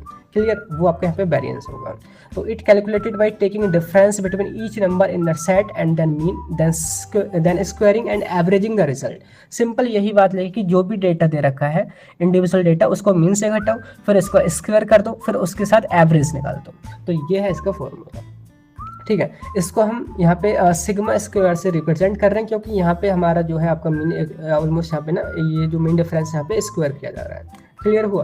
तो ये है इसका वेरिएंस। तो यहाँ पे वही चीज़ लिखी भाई, इसका मतलब है कि आपने शुरू से लेकर लास्ट तक सारी चीज़ को ऐड कर देना है, माइनस को छोड़ देना है, माइनस पे ध्यान नहीं देना है। एक्स यानी कि इंडिविजुअल डेटा, एक्स बार यानी कि mean of data, and N equals to number of data observation या पॉइंट। तो ये हो गया। बाकी इसका एग्जाम्पल भी देख लो, देखो हर एक का एग्जाम्पल इसी वजह से ताकि आप कंफ्यूज बिल्कुल ना रहें। तो देखो ये आपका डेटा है, अब इसका आपने वेरिएंस निकालना है। वेरिएंस निकालने को हमें सिंपल तरीका है कि भाई पहले तो हमें मीन पता करना है। मीन जब पता कर लेंगे तो मीन में से हम इंडिविजुअल वैल्यू को घटा देंगे, फिर घटा के उसका स्क्वायर कर देंगे और फिर एन से डिवाइड कर देंगे, सिंपल। तो मीन जब निकालते हैं हम इस डेटे का तो हमारा 9 आता है। ठीक है, यहाँ पे टोटल ऑब्जर्वेशन है 1 2 3 4 5 6 7 से हम भाग कर देंगे तो हमारा 9 आएगा। अब देखो यहाँ पे ना आपको मैं इसको सॉल्व करने का तरीका बता दूँ। आपको अगर फॉर्मूला याद है ना तो देखो आपको फॉर्मूले के अकॉर्डिंग क्या क्या चीज़ें चाहिए। आपको एक्स आई चाहिए यानी कि इंडिविजुअल वैल्यू, तो ये इंडिविजुअल वैल्यू का डेटा चाहिए। तो इसके लिए एक आप यहाँ पे मतलब एक सारणी बना लो, मतलब टेबल बना लो, एक उसका रो, एंड आपको एक्स बार चाहिए। तो आपने एक्स बार इसका निकाल लिया। ठीक है, एक्स बार निकाल लिया। अब इसका अपने को अंतर चाहिए, एक्स आई माइनस एक्स बार का अंतर चाहिए। तो इसका आप दूसरा यहाँ पे क्या कर लो, यहाँ पे रो आप यहाँ पे बना लो। ठीक है, एक इंडिविजुअल डेटा की रो होगी यहाँ पे, मतलब ये कॉलम होगी, और एक इसका यहाँ पे हो गया एक्स आई माइनस एक्स बार का ये अंतर का हो गया। एंड आपको और आगे क्या चाहिए, उसका स्क्वायर चाहिए। तो इसके अंतर का यहाँ पे स्क्वायर वाले का भी क्या बना लो आप यहाँ पे इस तरीके से सारणी में बना लो जगह। अब देखो सिंपल है, हमारा इंडिविजुअल डेटा ये दे रखा था। अब आपने मीन निकाला जो कि 9 आया था। अब इसमें से इसको घटाओगे इतना आया, इसमें से 9 को घटा के इतना आया। हमने पहले बोल दिया कि भाई माइनस को आप इग्नोर करो। अब ये जो सारा चीज़ है इसको आपने इसको स्क्वायर कर देना। 3 का 3 9 आएगा, 2 का 2 4 आएगा, 1 का 1 0 का 0 1 का 1 2 का 2 इस तरीके से। तो टोटल अगर आप इसको जोड़ देते हैं तो 28 आएगा। अब सिंपली फॉर्मूले में यहाँ पे पुट कर दो कि भाई 9 + 4 + 1 + 0 + 1 + 4 + 9, यही जो सारा डेटा आप डायरेक्टली 28 भी लिख सकते थे, या फिर मैंने अलग अलग जोड़ दिया कि इसके अंतर का ना यहाँ पे स्क्वायर करके इतना आपने ऐड करके जोड़ दिया। फिर लास्ट में जाकर के जो नंबर ऑफ ऑब्जर्वेशन जो कि 7 है उससे आपने डिवाइड कर दिया, इसका वेरिएंस निकल गया। है ना, है तो बहुत ही सिंपल, बस थोड़े ना आपको ये जो आपका जो फॉर्मूले जो हैं ये थोड़ा याद रखने पड़ेंगे, ये थोड़े कंफ्यूजिंग हो जाएंगे क्योंकि अभी ना और भी फॉर्मूले आगे आने वाले हैं। तो बारी बारी से लिखते जाना, आप कुछ भी मत लिखना, बस फॉर्मूले तो ध्यान ही रखना। तो एप्लीकेशन ये वही क्वालिटी कंट्रोल में हो गया, ये भी वेरिएबिलिटी पता करने में मदद करता है 2 ग्रुप के बीच में, और रिसर्च और डेटा एनालिसिस में भी मदद करता है। ठीक है, लास्ट में है जो सबसे इंपॉर्टेंट है वो है स्टैंडर्ड डेविएशन।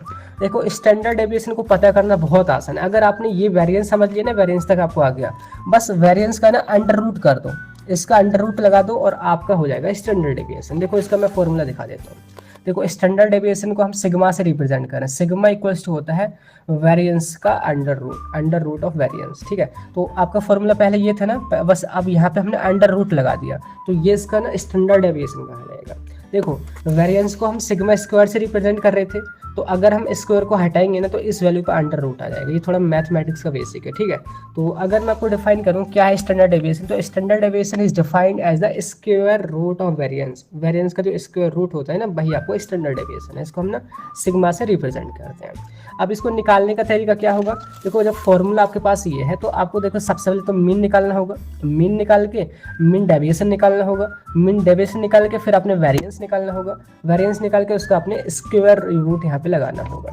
मैंने आपको स्टार्टिंग में ही बोला था कि अगर आपने यहाँ पे स्टैंडर्ड डेविएशन निकालना है तो आपको मीन डेविएशन आना चाहिए और वेरिएंस आना चाहिए। पहले आपने मीन निकाल के मीन डेविएशन निकालना है, फिर वेरिएंस निकालना है, फिर आपका स्टैंडर्ड डेविएशन निकल जाएगा। ठीक है, तो यहाँ पे आपका फॉर्मूला हो गया। तो यही सारे स्टेप इसमें इन्वॉल्व है। मैंने यहाँ पे लिख दिया कि सबसे पहले जी आप मीन कैलकुलेट करो, फिर आप मीन डेविएशन निकालो, फिर वेरिएंस निकालो, फिर वेरिएंस का आप यहाँ पे स्क्वायर रूट। ठीक है, फॉर्मूला आप ध्यान रखना, अगर आप वेरिएंस का फॉर्मूला याद रख लेते हो तो बस उसका ही यहाँ पे अंडर रूट कर देना। तो इस वैल्यू का मतलब जैसे कि ये है, इस वैल्यू का मतलब वही है कि भाई सारा डेटा यहाँ पे ऐड होगा। इसका मतलब होता है कि भाई इंडिविजुअल डेटा एक्स आई का और एक्स वाई का मतलब मीन है, और बाकी N equals to total number of data point. ठीक है, अब जो हमारा क्वेश्चन पूछा गया था ना, मतलब न्यूमेरिकल वाला जो स्टार्टिंग में पर्सन में आपके क्वेश्चन में, तो वो यही है इनकी न्यूमेरिकल 10, 12, 14, 18, 25, 30, 35, 40। तो इसका ना मीन और स्टैंडर्ड डेविएशन आपने बताना है। तो हम तो देखो पहले सबसे पहले तो मीन ही निकालेंगे। तो मीन निकालने के लिए सारे डेटा को जोड़ दो और दिए हुए ऑब्जर्वेशन नंबर 1, 2, 3, 4, 5, 6, 7, 8 से यहाँ पे घटा दो, तो आपका क्या निकल जाएगा, मीन निकल जाएगा। अब मैंने आपको बोला था कि अगर आपने ऐसे सॉल्व करने हैं सवाल, तो उसका ना आपने ना एक तरीके से टेबल बनानी होती है। तो टेबल पहले आपकी एक्स आई की टाइप टेबल बन गई, फिर आपकी जो है एक्स माइनस एक्स की ये इसकी टेबल बन जाएगी, फिर स्क्वायर की टेबल बन जाएगी। तो इस तरीके से वही टेबल आपने यहाँ पे बना देनी है। तो आपका मीन इतना आ गया, तो जे ऑफ डेटा आपका ये है, और उनका मीन से अंतर जो है इतना आ रहा है। इसकी मीन है 23, तो 23 में से 10 को घटा दो, 23 में से 12 घटा दो, 23 में 14 को, 18 को, 25 को, 30 को, 35 को, 40 को, माइनस को इग्नोर करो। यहाँ पे हो गया, फिर उसका स्क्वायर कर दो, 13 × 13 169, 11 × 11 121, इस तरीके से टोटल आपके हो गए 882। अब सिंपल ये स्टैंडर्ड डेविएशन का फॉर्मूला है कि अंडर रूट लगा के वो वाला फॉर्मूला रख दो जो वेरिएंस का था। तो ये वही चीज़ है, 882 को आपने यहाँ पे रख दिया, अपॉन में 8 रहेगा, यानी कि नंबर ऑफ टोटल ऑब्जर्वेशन। ये आपका हो गया 110.20 मतलब कि 25। तो यहाँ पे इक्वल्स टू अगर हम करेंगे तो 10.5, तो ये इसका क्या आता है, यहाँ पे स्टैंडर्ड डेविएशन आता है। ठीक है, तो ये है तो बहुत सिंपल सा क्वेश्चन, लेकिन इसका फॉर्मूला लगा के स्टेप बाय स्टेप अगर आप करोगे तो थोड़ा मतलब स्टूडेंट को लग जाता है कि भाई बहुत बड़ा क्वेश्चन है। तो ये हो गया क्लियर यहाँ पे। बाकी एप्लीकेशन देखो यही है, वही क्वालिटी कंट्रोल करने में, ड्रग के डेवलपमेंट के दौरान क्लिनिकल ट्रायल फेज में हम इनका यूज़ करते हैं। बाकी कंपैरिजन करते हैं दो अलग अलग सैंपल्स का या दो अलग अलग ड्रग का, और रिस्क को आप यहाँ पे पहले ही चेक कर सकते हैं, उस डिसीजन वगैरह अच्छे से ले सकते हैं। तो इस तरीके से ये जो है हमने, जो कि बहुत इंपॉर्टेंट क्वेश्चन था, पूरा का पूरा measures of dispersion, I hope आपको क्लियर हो गया होगा कि ये सारी चीज़ें क्या है। अब इसके बाद देखिए आपका ना एक न्यूमेरिकल बन रहा है, छोटा सा ही है कि what will be the value of median if arithmetic mean is 35.6 and mode is 38.9। मतलब आपको मीन दिया है और आपको यहाँ पे मोड दिया है, आपको पता करना है मीडियन। याद करो मैंने रिलेशनशिप बताई थी इन तीनों में। तो यहाँ पे देखो हमारी एक रिलेशनशिप थी कि मीन इक्वल्स टू होता था आपका, यहाँ पे मोड इक्वल्स टू आपका होता था 3 मीडियन माइनस 2 मीन। तो यहाँ पे जो हमारा निकालना है वो मीडियन निकालना है। तो मीडियन इक्वल्स टू हो जाएगा mode plus 2 mean upon 3। Simple सा फॉर्मूला है, बहुत जनरल है, 2 मार्क्स में क्वेश्चन यहाँ पे पूछा गया था, तो ऐसा भी क्वेश्चन यहाँ पे आ सकता है। तो निकाल लो। सॉल्यूशन सिंपल क्या है कि भाई हमको दिया हुआ है मीन इतना, हमारा मोड है इतना, हमको मीडियन निकालना है। तो इसका जनरल सा फॉर्मूला होता है मोड प्लस 2 मीन अपॉन 3। बस वैल्यू पुट करो, मल्टीप्लाई करो, भाग करो, और आपको आंसर आएगा 36.7। ठीक है, कैलकुलेटर आपके पास होगा, फटफट कर देना। ठीक है, एंड इसका देखिए नेक्स्ट क्वेश्चन आपका देखिए वो है define correlation, its types and correlation coefficient with example, या फिर शॉर्ट में पूछा जाएगा कई बार कि डिफाइन नेगेटिव कोरिलेशन। तो देखिए यहाँ पे आपके सिलेबस में है कोरिलेशन। कोरिलेशन क्या है वो आपने सबसे पहले पता करना है, फिर उसके टाइप पता करने हैं, और साथ ही साथ कोरिलेशन कोएफिशिएंट को ना एग्जांपल के साथ बताना है। यहाँ पे जो नेगेटिव कोरिलेशन है ना वो इसी का एक टाइप है। तो इस तरीके से क्वेश्चन बनेगा। तो हमारे सामने है कि कोरिलेशन क्या होता है। देखिए हम वर्ड को सिंपल ब्रेक कर दे रहे हैं, को प्लस रिलेशन। को का मतलब होता है टुगेदर, ठीक है, साथ साथ, एंड रिलेशन मतलब कनेक्शन, मतलब कि दो चीज़ों में क्या साथ के साथ कनेक्शन है। जैसे कि हम एग्जाम्पल के तौर पर बात करें कि एक आप हैं और एक आपके पापा हैं, तो आप दोनों में क्या रिलेशन है भाई, बाप बेटे का रिलेशन है। ऐसे ही माँ और आपके बीच में माँ बेटे का रिलेशन है। तो ये दो अलग अलग चीज़ों में ना रिलेशनशिप ही आपका को रिलेशन कहा जाता है। तो in biostatistic correlation is defined as the mutual relationship और कनेक्शन बिटवीन 2 और मोर थिंग्स ए वेरिएबल। मतलब दो अलग अलग चीज़ों के बीच में जो म्यूचुअल रिलेशनशिप होती है वही आपका कोरिलेशन है। भाई सिंपल वर्ड को ब्रेक कर देना, को यानी कि साथ साथ, और रिलेशन मतलब कि दोनों के बीच में साथ साथ रिलेशन क्या है। ठीक है। बाकी देखो मैंने एक टर्म बार बार यूज करूंगा आगे चल के, आप कंफ्यूज मत होना। वेरिएबल, वेरिएबल का मतलब होता है कोई भी चीज, ठीक है। मतलब सपोज करो जैसे अभी मैंने एग्जांपल देखी, आप और आपके पापा के बीच में क्या रिलेशन है, बाप बेटे का रिलेशन है। तो आप एक वेरिएबल हो गए, आपके पापा दूसरे वेरिएबल हो गए, तो दो चीजों के बीच में रिलेशन। तो वेरिएबल बोले तो दो कोई चीजें, दो कोई प्रोडक्ट या दो कोई सैंपल या दो कोई डेटा, ठीक है, वो आपका वेरिएबल कहा जाएगा, ठीक है। And it indicates that how closely the change in one thing या variable are associated with change in another variable. Correlation क्या रिप्रेजेंट कर रहा है, मतलब अगर आप में कोई चेंज हो रहा है तो आपके पापा पे क्या फर्क पड़ रहा है, ये कोरिलेशन इंडिकेट करता है। जिसके एग्जांपल के तौर पे सपोज करो कि आप यहाँ पे ना बी फार्म कर रहे हैं ना, बी फार्म, बी फार्म में आप यहाँ पे फर्स्ट कर जाते हैं, टॉप कर जाते हैं, तो आपके पापा क्या होंगे, खुश होंगे, यानी कि आपकी वजह से आपके पापा खुश हो रहे हैं। अगर आप यहाँ पे फेल हो जाते हैं, आपके पापा क्या होंगे, गुस्सा होंगे। तो एक वेरिएबल में चेंज होने से दूसरे वेरिएबल पे फर्क पड़ रहा है, तो यहाँ पे ना कोरिलेशन कहा जाता है। क्लियर हो गया।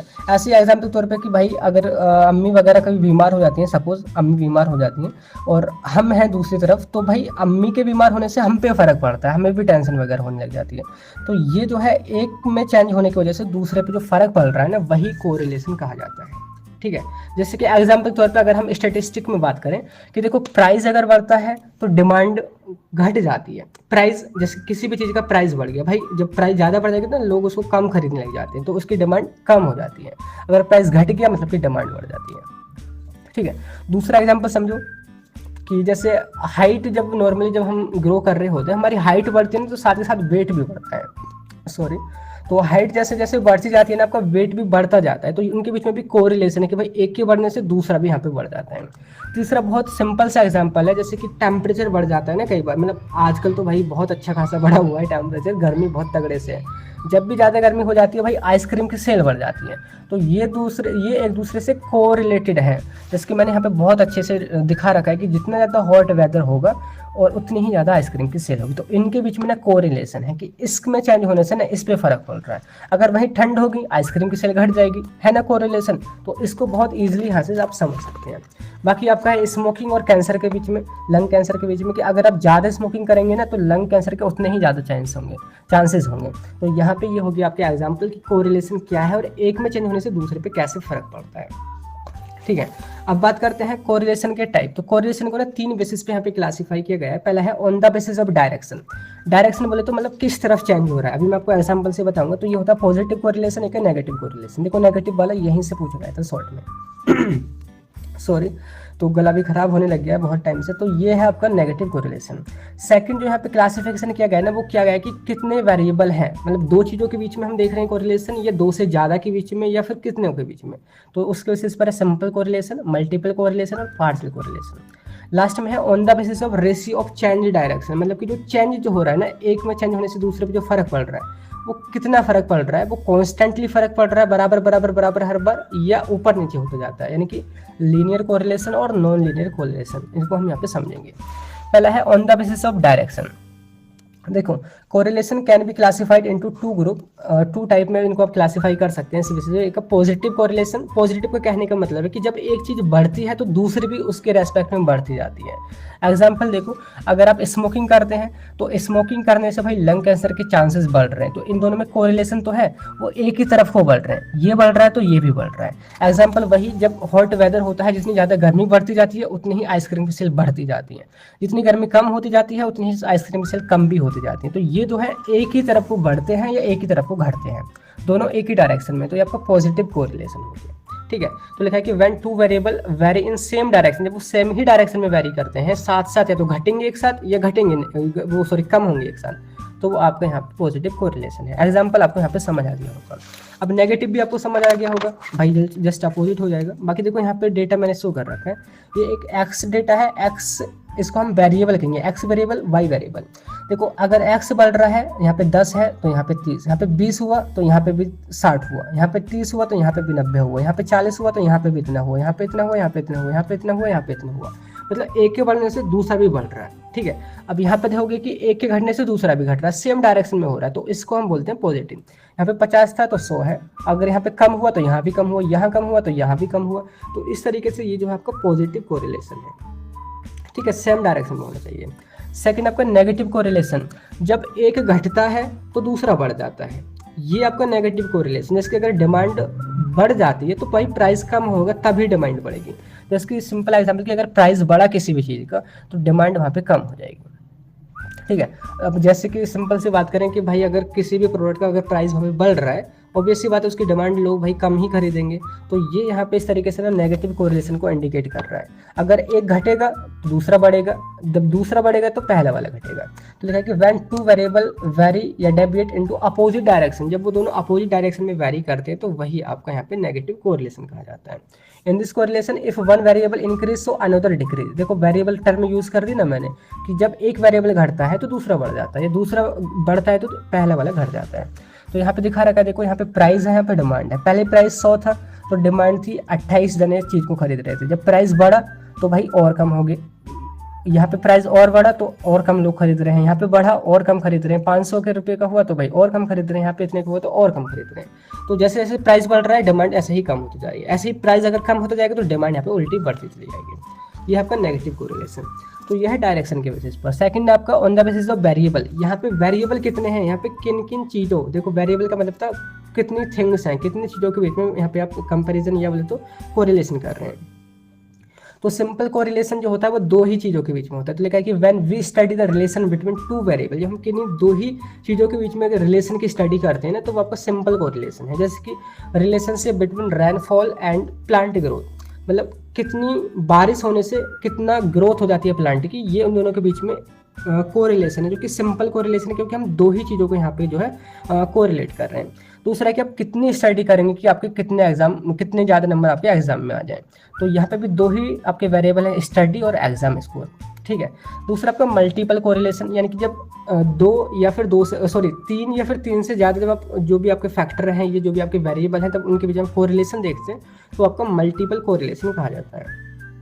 जैसे कि लिखा है कि it is defined as relationship between one variable and two और मोर इंडिपेंडेंट वेरिएबल, कि जिनमें से दो इंडिपेंडेंट रहेंगे और एक डिपेंडेंट रहेगा। एग्जाम्पल से समझो कि relationship of rainfall and temperature on the yield of wheat, यानी कि जो गेहूं की जो खेती है उस पर हम दो अलग अलग वेरिएबल हैं, टेम्परेचर को देख रहे हैं और रेनफॉल को देख रहे हैं, उनका क्या कोरिलेशन है। मतलब अगर रेनफॉल बढ़ेगी तो क्या गेहूं की यहाँ पे खेती भी बढ़ेगी, ये हम देख रहे हैं। साथ के साथ इसके साथ साथ देख रहे हैं अगर टेम्परेचर बढ़ेगा क्या गेहूं की खेती बढ़ेगी।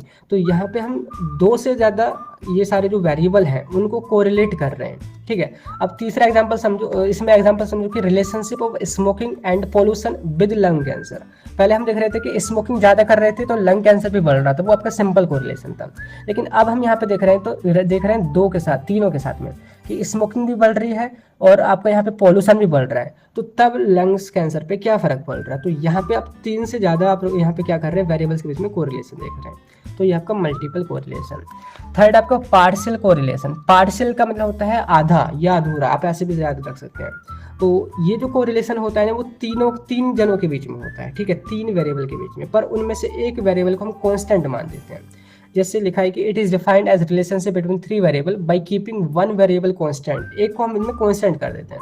जैसे कि relationship of rainfall on the yield of wheat by keeping temperature constant, मतलब हम मान लेते हैं कि टेम्परेचर अगर कांस्टेंट रहता है, अगर टेम्परेचर 30 डिग्री सेल्सियस रहता है और रेनफॉल हमारी बढ़ती है तो यहाँ पे आपकी खेती पर क्या फ़र्क पड़ेगा। तो हम कर तो तीनों के बीच में रहे पर टेम्परेचर को हमने कांस्टेंट ही रख दिया, तो ये यहाँ पे आपको पार्शियल कोरिलेशन कहा जाएगा। ठीक है, तो ये इसका जो क्लासिफिकेशन है वो है नंबर ऑफ वेरिएबल के बीच में। अब नेक्स्ट है हमारा on the basis of ratio of change direction, मतलब कि किस तरफ कितना रेशियो में चेंज हो रहा है। तो पहला है linear correlation. If the ratio of change between two variable is constant so it called linear correlation. Linear का मतलब क्या होता है, यानी कि सीधी रेखा में होने वाला। जिसके अगर हम इसको भी ग्राफ में अगर रिप्रेजेंट करेंगे तो लीनियर होता है सीधी रेखा वाला। ठीक है, तो आप ऐसे समझो कि जैसे यहाँ पे गन्ना है, इनके शुगर केन एक्स वेरिएबल और वाई है आपका चीनी। अगर गन्ना 150 रुपये क्विंटल बिकता है तो चीनी 30 रुपये किलो बिकती है। अगर गन्ने में 10 रुपये बढ़ जाते हैं तो चीनी में यहाँ पे 5 रुपये बढ़ जाते हैं। अगर गन्ने में फिर 10 रुपये बढ़ जाते हैं तो चीनी में फिर 5 रुपये बढ़ जाते हैं। अगर यहाँ पे 10 रुपये गन्ने में बढ़ जाते हैं तो यहाँ पे चीनी में 5 रुपये फिर बढ़ जाते हैं। यहाँ पे फिर 10 बढ़ जाते हैं तो यहाँ पे 5 फिर बढ़ जाते हैं। आप देख रहे हो यहाँ पे जो चेंज हो रहा है ना कॉन्स्टेंट हो रहा है। यहाँ पे 5 बढ़ रहे हैं, यहाँ पे 10 बढ़ रहे हैं। अगर एक ही बार ऐसा हो गया कि भाई यहाँ 10 रुपये बढ़ने से चीनी पे 20 रुपये बढ़ गए तो वो आपको हो जाएगा नॉन लीनियर कोरिलेशन। समझ आ गया। अगर कांस्टेंट रेट से यहाँ पे मतलब कि चेंजेस हो रहे हैं वन वेरिएबल की वजह से दूसरे में, तो वो आपको यहाँ पे लीनियर कोरिलेशन कहा जाएगा। ठीक है, सेकंड आप देखोगे यहाँ पे है नॉन लीनियर। मैंने आपको बता दिया कि if ratio of change between two variable is not constant, अगर कांस्टेंट रेट से चेंजेस नहीं हो रहे हैं तो वो आपका नॉन लीनियर है। देखो पहले देखो यहाँ पे सपोज चीनी वो सॉरी गन्ना पे 110 रुपये क्विंटल था, तो यहाँ पे वो चीनी 20 रुपये किलो थी। अब यहाँ पे गन्ने में 10 रुपये बढ़े तो चीनी में यहाँ पे आपके 15 रुपये बढ़ गए, 35 रुपये किलो होगी। अब यहाँ पे गन्ने में 10 ही रुपये बढ़े हैं, पर यहाँ पे चीनी में कुल 5 ही रुपये बढ़े हैं। कभी तो 15 रुपये बढ़ जा रहे हैं, कभी 5 रुपये बढ़ जा रहे हैं, मतलब कोई फिक्स नहीं है, कोई कांस्टेंट रेट से वहाँ पे चेंजेस नहीं हो रहे हैं। तो यहाँ पे जो ग्राफ बनेगा ना वो नॉन लीनियर होगा, टेढ़ा मेढ़ा थोड़ा बनेगा। ठीक है, सीधी रेखा वाला नहीं बनेगा। तो ये आपका होगा नॉन लीनियर कर्व या कर्वी लाइनियर भी बोलते हैं इसको हम। तो इस तरीके से हमने क्लासिफिकेशन देखा कि कोरिलेशन कितने टाइप के होते हैं। बाकी जो नेगेटिव वाला पूछा था आपको समझ आ ही गया होगा। ठीक है, एंड अब देखिए हमारा ना क्वेश्चन यहाँ पे जुड़ा हुआ था कि कोरिलेशन कोफिशिएंट क्या है। देखो कोरिलेशन तो आपको समझ आ गया कि भाई दो चीज़ों में क्या रिलेशन है और एक में चेंज होने से दूसरे पे क्या फ़र्क पड़ता है, वो आपको कोरिलेशन है। अब हम आपसे ये बोलें कि इस कोरिलेशन को कैसे डिटरमाइन करोगे या बोलते मेज़र कैसे करोगे कि भाई इस चीज़ में और इस चीज़ में इतना रिलेशन है और इस पे इतना अगर चेंज होता है तो दूसरे पे उतना फ़र्क पड़ जाएगा। तो ये हमारा इस तरीके से चीज़ हो जाएगी। तो वहाँ पे काम आता है कोरिलेशन कोफिशिएंट, यानी कि उसको मेज़र करने का तरीका। तो correlation coefficient is defined as the measurement of relationship between two variable, मतलब दो वेरिएबल के बीच में कितना कोरिलेशन है, कितनी रिलेशनशिप है, उसको ये मेजर कर सकता है। मतलब सपोज करो कि आपके साथ कोई दूसरा दोस्त है, तो आप दोनों में कितनी गहरी दोस्ती है वो इसके द्वारा पता की जा सकती है in the term of data. मतलब अगर हम स्टैटिस्टिक्स की बात करें तो ये है आपका कोरिलेशन कोफिशिएंट, यानी कि अगर एक में चेंज हो रहे हैं तो दूसरे दोस्त पे क्या फ़र्क पड़ेगा। तो इसको हमने आर से रिप्रेजेंट करते हैं। बहुत इंटरेस्टिंग आपको यहाँ पे सवाल भी आएगा। ठीक है, आगे चल के बस आप फॉर्मूला याद रखते चलना, बाकी बहुत ईजी है। इसको हम आर से रिप्रेजेंट कर रहे हैं, स्मॉल आर। इसका जो कोरिलेशन कोफिशिएंट का जो आपका रिजल्ट आएगा ना वो -1 से +1 तक आएगा। देखो -1 इंडिकेट कर रहा है नेगेटिव कोरिलेशन को, यानी कि परफेक्ट नेगेटिव कोरिलेशन। भाई अगर एक बढ़ेगा ना तो दूसरा घट जाएगा, अगर एक दोस्त नाराज होगा तो दूसरा खुश हो जाएगा, या एक को दुख होगा तो दूसरा खुश होने लग जाएगा। तो यहाँ पे है नेगेटिव कोरिलेशन। ये प्लस जो साइन ये शो कर रहा है ना कि भाई अगर एक को खुशी है तो दूसरा भी खुशी होगा, अगर एक को दुख है तो दूसरा भी खुश होगा, और सॉरी मैं मिस्टेक, वो दूसरा भी दुख होगा। ठीक है, तो इसको आप इस तरीके से समझो कि ये कोई स्केल है और इसकी जो कोरिलेशन कोफिशिएंट की जो रेंज है -1 से लेके +1 तक होती है। अगर इसका रिजल्ट -1 के करीब आता है, जैसे -1 या -0.9 या -0.8, तो वो जो कोरिलेशन आपका नेगेटिव कोरिलेशन है। अगर उसका रिजल्ट +1 के करीब आता है कि +1 आ गया, या फिर आपका 0.9 आ गया प्लस में, या 0.8 आ गया, 0.7 आ गया, तो वो आपका रिजल्ट जो कहा जाएगा वो यहाँ पे पॉजिटिव कोरिलेशन कहा जाएगा। अगर इसका रिजल्ट 0 के करीब आता है, ये इंडिकेट कर रहा है कि भाई दो वेरिएबल के बीच में कोरिलेशन है ही नहीं, मतलब आप जबरदस्ती दोस्ती उससे कर रहे हो, उनके बीच में कोई रिलेशन है ही नहीं, उस पर कोई फ़र्क ही नहीं पड़ता, आप मरो या जियो उस दोस्त पे कोई फ़र्क नहीं पड़ता, तो वो जो है यहाँ पे आपको कहा जाएगा मतलब कि कोई भी कोरिलेशन इन बीच में नहीं है। ठीक है, तो लिखा है कि इफ़ r = +1, अगर r की वैल्यू +1 है या उसके आसपास है तो वो आपका पॉजिटिव कोरिलेशन है, और ये इंडिकेट कर रहा है परफेक्ट पॉजिटिव कोरिलेशन को। ठीक है, अगर r की वैल्यू -1 है तो ये आपके नेगेटिव कोरिलेशन को रिप्रेजेंट कर रहा है। अगर 0 है मतलब उनके बीच में भाई कोई कोरिलेशन है ही नहीं, तो आप इसका कोई भी फर्क नहीं पड़ेगा एक में चेंज होने से दूसरे पर। ठीक है, अब इनको ना कई तरीकों से आप कैलकुलेट कर सकते हैं। इन तरीकों को भाई आप आगे समझोगे, अगर मैं आपको दिखा दूँ सिलेबस में, तो आपकी जो तरीका दिया है ना, केवल एक तरीका दिया है, वो है Karl Pearson's coefficient of correlation. एक साइंटिस्ट है कार्ल पियर्सन, इन्होंने बताया था कि आप कैसे किन्हीं भी दो वेरिएबल्स के बीच की रिलेशनशिप को आप मेजर कर सकते हैं। तो यहाँ पे वैसे तो 3 मेथड है, scattered diagram method. Scattered diagram method को ऐसे समझिए ना, जैसे आपको डाटा रिप्रेजेंट किया जाता है ना, तो यहाँ पे जो डेटा है ना उसको इस तरीके से फॉर्म में ना रिप्रेजेंट करना होता है, तो ये स्कैटर होता है। आप इसको नहीं समझो तो ठीक है, क्योंकि आपके सिलेबस में नहीं है। सेकंड आपका सिलेबस में है, इसका क्वेश्चन हमारा नेक्स्ट जस्ट आने ही वाला है। तो Karl Pearson coefficient of correlation, इसको हम देखेंगे, जो कि लीनियर के लिए मोस्टली यूज होता है, और स्पीयरमैन्स रैंक कोरिलेशन कोफिशिएंट जो कि नॉन लीनियर डेटा के लिए यूज होता है। तो ये हमारे सारा कुछ अभी इस क्वेश्चन में हमने देखा है कि क्या है कोरिलेशन, कितने टाइप का होता है, और कोरिलेशन कोफिशिएंट क्या है, यानी कि रिलेशनशिप को मेजर करना। ठीक है, तो ये आई होप क्वेश्चन आपको क्लियर हो गया होगा। एंड इसका बाद देखिए लास्ट में आपकी इस यूनिट में जो लास्ट क्वेश्चन है ना, देखिए वो है define Karl Pearson's coefficient of correlation, जो भी आपको मैंने बताया था कि आपके सिलेबस में यहाँ पे दे रखा है। तो उसका ना सिंपली कई बार 2 मार्क्स में पूछा जाता है, या फिर यहाँ पे पूरा ना एक न्यूमेरिकल दे दिया जाएगा, जैसे कि ये यहाँ पे न्यूमेरिकल दे रखा है कि एक आपका एक्स वेरिएबल है, एक आपका वाई वेरिएबल है, इन दोनों में चेंज होने पे, मतलब इसमें चेंज होने पे इस पर क्या फ़र्क पड़ रहा है, तो ये आपने कोरिलेशन बताना होगा कार्ल कोफिशिएंट मेथड से, ठीक है, बाय डायरेक्ट मेथड। तो उसमें भी कई मेथड से हो जाता है। तो 7 मार्क्स में क्वेश्चन इस तरीके से बनेगा। तो Karl Pearson coefficient of correlation क्या है, एक मेजरमेंट करने का तरीका है किन्हीं भी दो वेरिएबल्स के बीच में क्या रिलेशनशिप है, यानी कि किसी भी दो दोस्तों के बीच में क्या रिलेशनशिप है, किसी भी दो डेटा के बीच में क्या रिलेशनशिप है, आप इसकी मदद से पता कर सकते हैं। तो Karl Pearson's method is used to measure the linear correlation between 2 continuous variable. जो दो वेरिएबल्स है ना, उनके बीच में जो लीनियर कोरिलेशन है, आप उसको इसकी मदद से पता कर सकते हैं। बस सिंपल है, इसका आपने फॉर्मूला थोड़ा याद रखना होगा। अगर वो याद रख लिया तो आप समझो सारे न्यूमेरिकल करके ही आओगे। तो लिखा है कि इसमें it is most widely used method which measures the strength and direction of linear correlation between 2 variable, कि ये मोस्ट वाइडली यूज़ किया जाने वाला मेथड है, तभी आपके सिलेबस में यहाँ पे दिया हुआ है, जो कि ये बताता है कि जो भी दो वेरिएबल के बीच में रिलेशनशिप है वो किस डायरेक्शन में है, वो पॉजिटिव है या फिर नेगेटिव है। यहाँ पे आपका रिजल्ट भी आएगा ना, वो पॉजिटिव या नेगेटिव में आएगा। मैं आपको ना पूरा एक क्वेश्चन पेपर में जो पूछा था अभी उसको मैं सॉल्व भी करूँगा। तो ये सारी स्ट्रेंथ भी बताता है कि वो कितनी मजबूत आई है, कितनी तगड़ी रिलेशनशिप है, और किस डायरेक्शन में है, नेगेटिव है या फिर पॉजिटिव है। इसको हम वही आर से रिप्रेजेंट करेंगे। अब भाई ये आपने फॉर्मूला याद रखना है। अगर आप इसको ऑब्जर्व करो ना फॉर्मूले को, ये वही चीज़ है जो अभी आपने पढ़ी थी। देखो r equals to summation x minus x bar, ये पढ़ा था ना, मीन डेविएशन पढ़ा था आपने, x minus x bar, mean में से इंडिविजुअल वैल्यू को हम घटा रहे थे। ऐसे ही बाई माइनस बाई बार, देखो ये एक्स सीरीज का हो गया, जिसके हमारे 2 डेटा दिए होंगे। ये एक्स सीरीज का अगर हम निकालेंगे मीन निकाल के हर एक वैल्यू को यहाँ से घटा देंगे तो वो एक्स माइनस एक्स बार निकल जाएगा। ऐसे ही बाई के रेस्पेक्ट में देखेंगे तो बाई का मीन निकाल के और उसका आप यहाँ पे बाई बार निकाल के आप यहाँ पे निकाल सकते हैं, ठीक है। अब इसी वैल्यू को आप अंडर रूट करके समेशन करके उस वैल्यू का यहाँ पे स्क्वायर कर दो, ठीक है। अगर अच्छे से ऑब्जर्व करें तो इतना भी टफ नहीं है। अगर आप पुरानी चीज़ों को याद करते रखे हैं या रखते आ रहे हैं तो ये आपको इजी लगेगा, ठीक है। या इसी डेटा को या इसी फॉर्मूले को ना आप इस तरीके से रिप्रेजेंट कर सकते हैं कि भाई इतनी जो बड़ी वैल्यू है ना एक्स माइनस एक्स बार, इसकी जगह आप स्मॉल एक्स समझ लो। ये देखो बड़े में लिखा है मैंने, समझ लेना ये बड़ा एक्स है, ये भी बड़ी वाई है।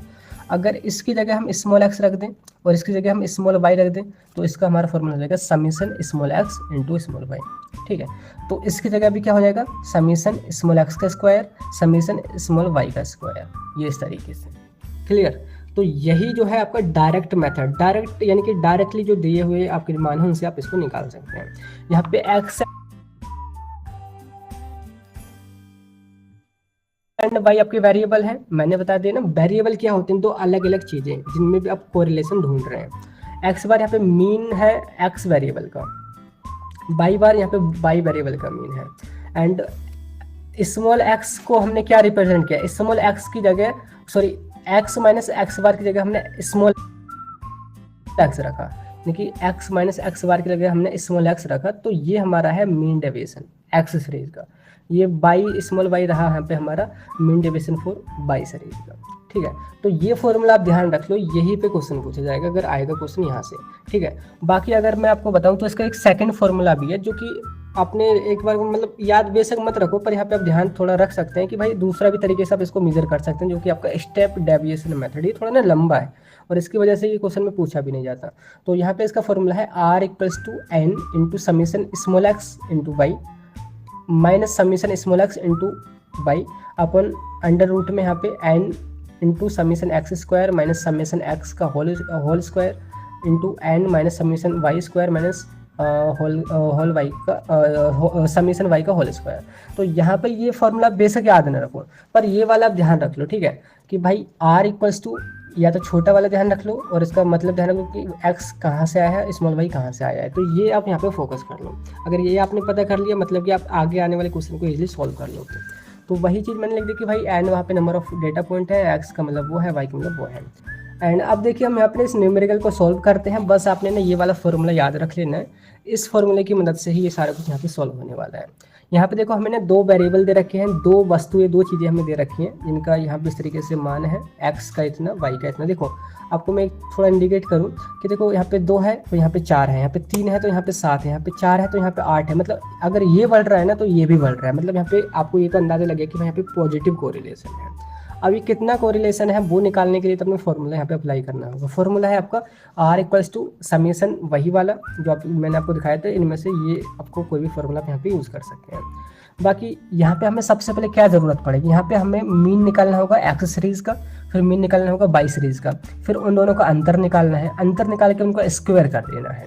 ठीक है, समझ रहे हो। तो यहाँ पे पहले हम निकालेंगे मीन ऑफ x सीरीज, तो इसका फॉर्मूला होता है मीन का समेशन x अपॉन n। तो यहाँ पे जो डेटा है 2 3 4 5 6 7 8 सबको हमने जोड़ा और 7 टोटल यहाँ पे नंबर ऑफ ऑब्जर्वेशन है हमारी, तो डिवाइड करके 5 यहाँ पे x बार का मीन आ गया। सेकंड y सीरीज का अगर मीन निकाले तो टोटल जो 4 7 8 9 10 14 18 इन वैल्यू को हमने जोड़ा और 7 से डिवाइड करके 10 यहाँ पे इसका मीन आ गया। तो दोनों सीरीज का मीन निकाल लिया।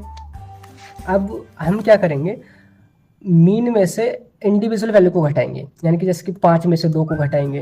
जैसे कि यहाँ पे मीन x सीरीज का 5 आए ना, तो 5 में से 2 को, 5 में से 3 को, 5 में से 4 को, सभी को घटाएंगे। तो यहाँ पे हमने एक सारणी से यहाँ पे या तो एक टेबल से यहाँ पे बनाते चलेंगे। देखो पहले हमारे सामने इंडिविजुअल डेटा है x का, y का। अब उन दोनों का अंतर निकाल रहे हैं। देखो मीन डेविएशन हम यहाँ पे निकाल रहे हैं। तो देखो मीन जो हमारा आया था 5, 5 में से 2 को घटा रहे हैं, 5 में से 3 को, 5 में से 4 को, 5 में से 5 को, 5 में से 6 को, इस तरीके से। ऐसे ही y के रेस्पेक्ट में जो y का जो मीन आया था ना 10, तो 10 में से हर एक को यहाँ पे घटा दो।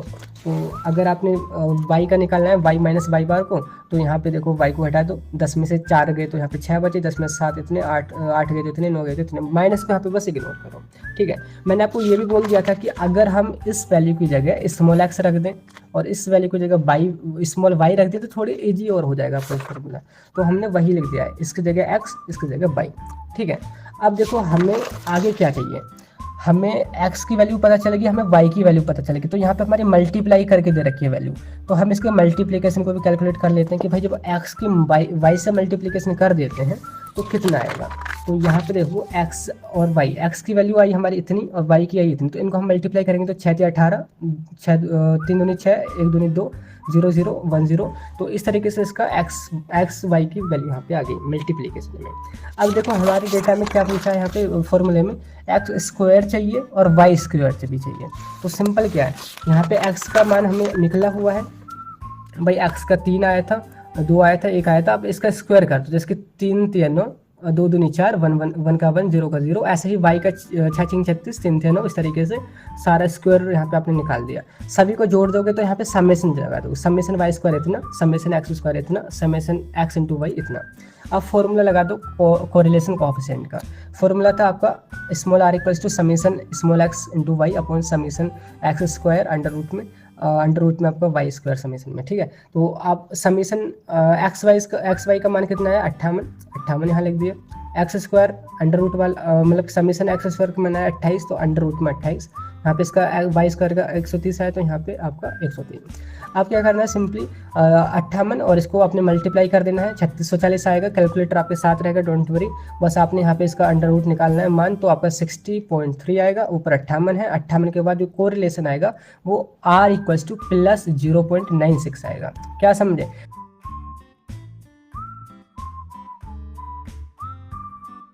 यहाँ पे कोरिलेशन है पॉजिटिव में और वो भी 1 के करीब है, मतलब कि बहुत अच्छा कोरिलेशन है।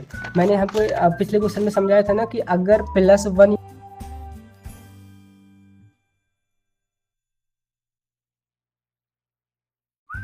या +1 के करीब मान आता है तो वो आपका अच्छा कोरिलेशन माना जाता है, पॉजिटिव कोरिलेशन। तो आई होप ये जो आपकी यूनिट फर्स्ट है आपको अच्छे से इंटरेस्टिंग तरीके से समझ आ गई होगी। ये हमारा यहाँ पे खत्म होता है। सेकंड यूनिट को हम स्टार्ट करते हैं, अब रिग्रेशन के बारे में देखते हैं। तो यहाँ पे देखिए यूनिट सेकंड की बात करें तो यहाँ पे ना 2-3 चैप्टर हैं, जैसे कि पहला चैप्टर आपका रिग्रेशन, यहाँ से क्वेश्चन बनता है आपका न्यूमेरिकल वगैरह। सेकंड आपका प्रोबेबिलिटी, तो यहाँ से भी क्वेश्चन बनते हैं। थर्ड में आपका चैप्टर है यहाँ पे पैरामेट्रिक टेस्ट, तो यहाँ से एनोवा वगैरह इंपॉर्टेंट हो जाते हैं। तो यहाँ पे देखिए पहला क्वेश्चन आपका बन रहा है यूनिट सेकंड में, देखिए वो है define the term regression with example. Regression को एग्जांपल के साथ में आपने समझाना है। अगर आप ये समझिए कि रिग्रेशन क्या है, इसका यूज कहाँ पे हो रहा है, तो आपको चीज़ें आगे की बहुत ईजी हो जाएंगी। जैसे अभी आपने कोरिलेशन में पढ़ा था ना, कोरिलेशन कोफिशिएंट। कोरिलेशन कोफिशिएंट जैसे कि मैं आपको रिकॉल कर रहा हूँ, इसका जो यूज़ है हम कर रहे थे किन्हीं भी दो वेरिएबल्स के बीच की मतलब रिलेशनशिप को मेजर करने के लिए, मतलब दो दोस्तों के बीच में कितनी गहरी दोस्ती है वो आप इससे मेजर कर लो, ठीक है। अब ऐसे ही दूसरा आपका रिग्रेशन। रिग्रेशन भी ऑलमोस्ट सिमिलर सा ही है, बस थोड़ा सा आगे डिफरेंस बैठेगा, जैसे कि आपको मैं आपको बताऊंगा। तो देखो डिफाइन है कि यहाँ पे regression is a statistical method which used to measure the relationship between two और मोर वेरिएबल्स और थिंग, यानी कि दो या दो से ज़्यादा जो भी आपके वेरिएबल्स हैं उनके बीच में क्या रिलेशन है, उनकी स्टडी यहाँ पे रिग्रेशन है। लेकिन इसमें आगे एक और चीज़ ऐड कि इट हेल्प्स टू प्रेडिक्ट या estimate the value of dependent variable to find from the known value of independent variable. मतलब देखो यहाँ पे जो वेरिएबल होंगे ना, एक डिपेंडेंट होगा एक इंडिपेंडेंट होगा। डिपेंडेंट मतलब जो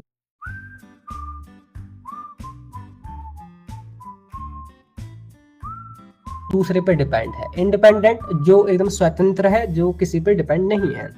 तो एग्जांपल से समझो कि इसका जो यूज आप कहाँ करोगे कि कोई भी इंडिपेंडेंट वेरिएबल है जिसकी वैल्यू दी होगी ना, उसकी मदद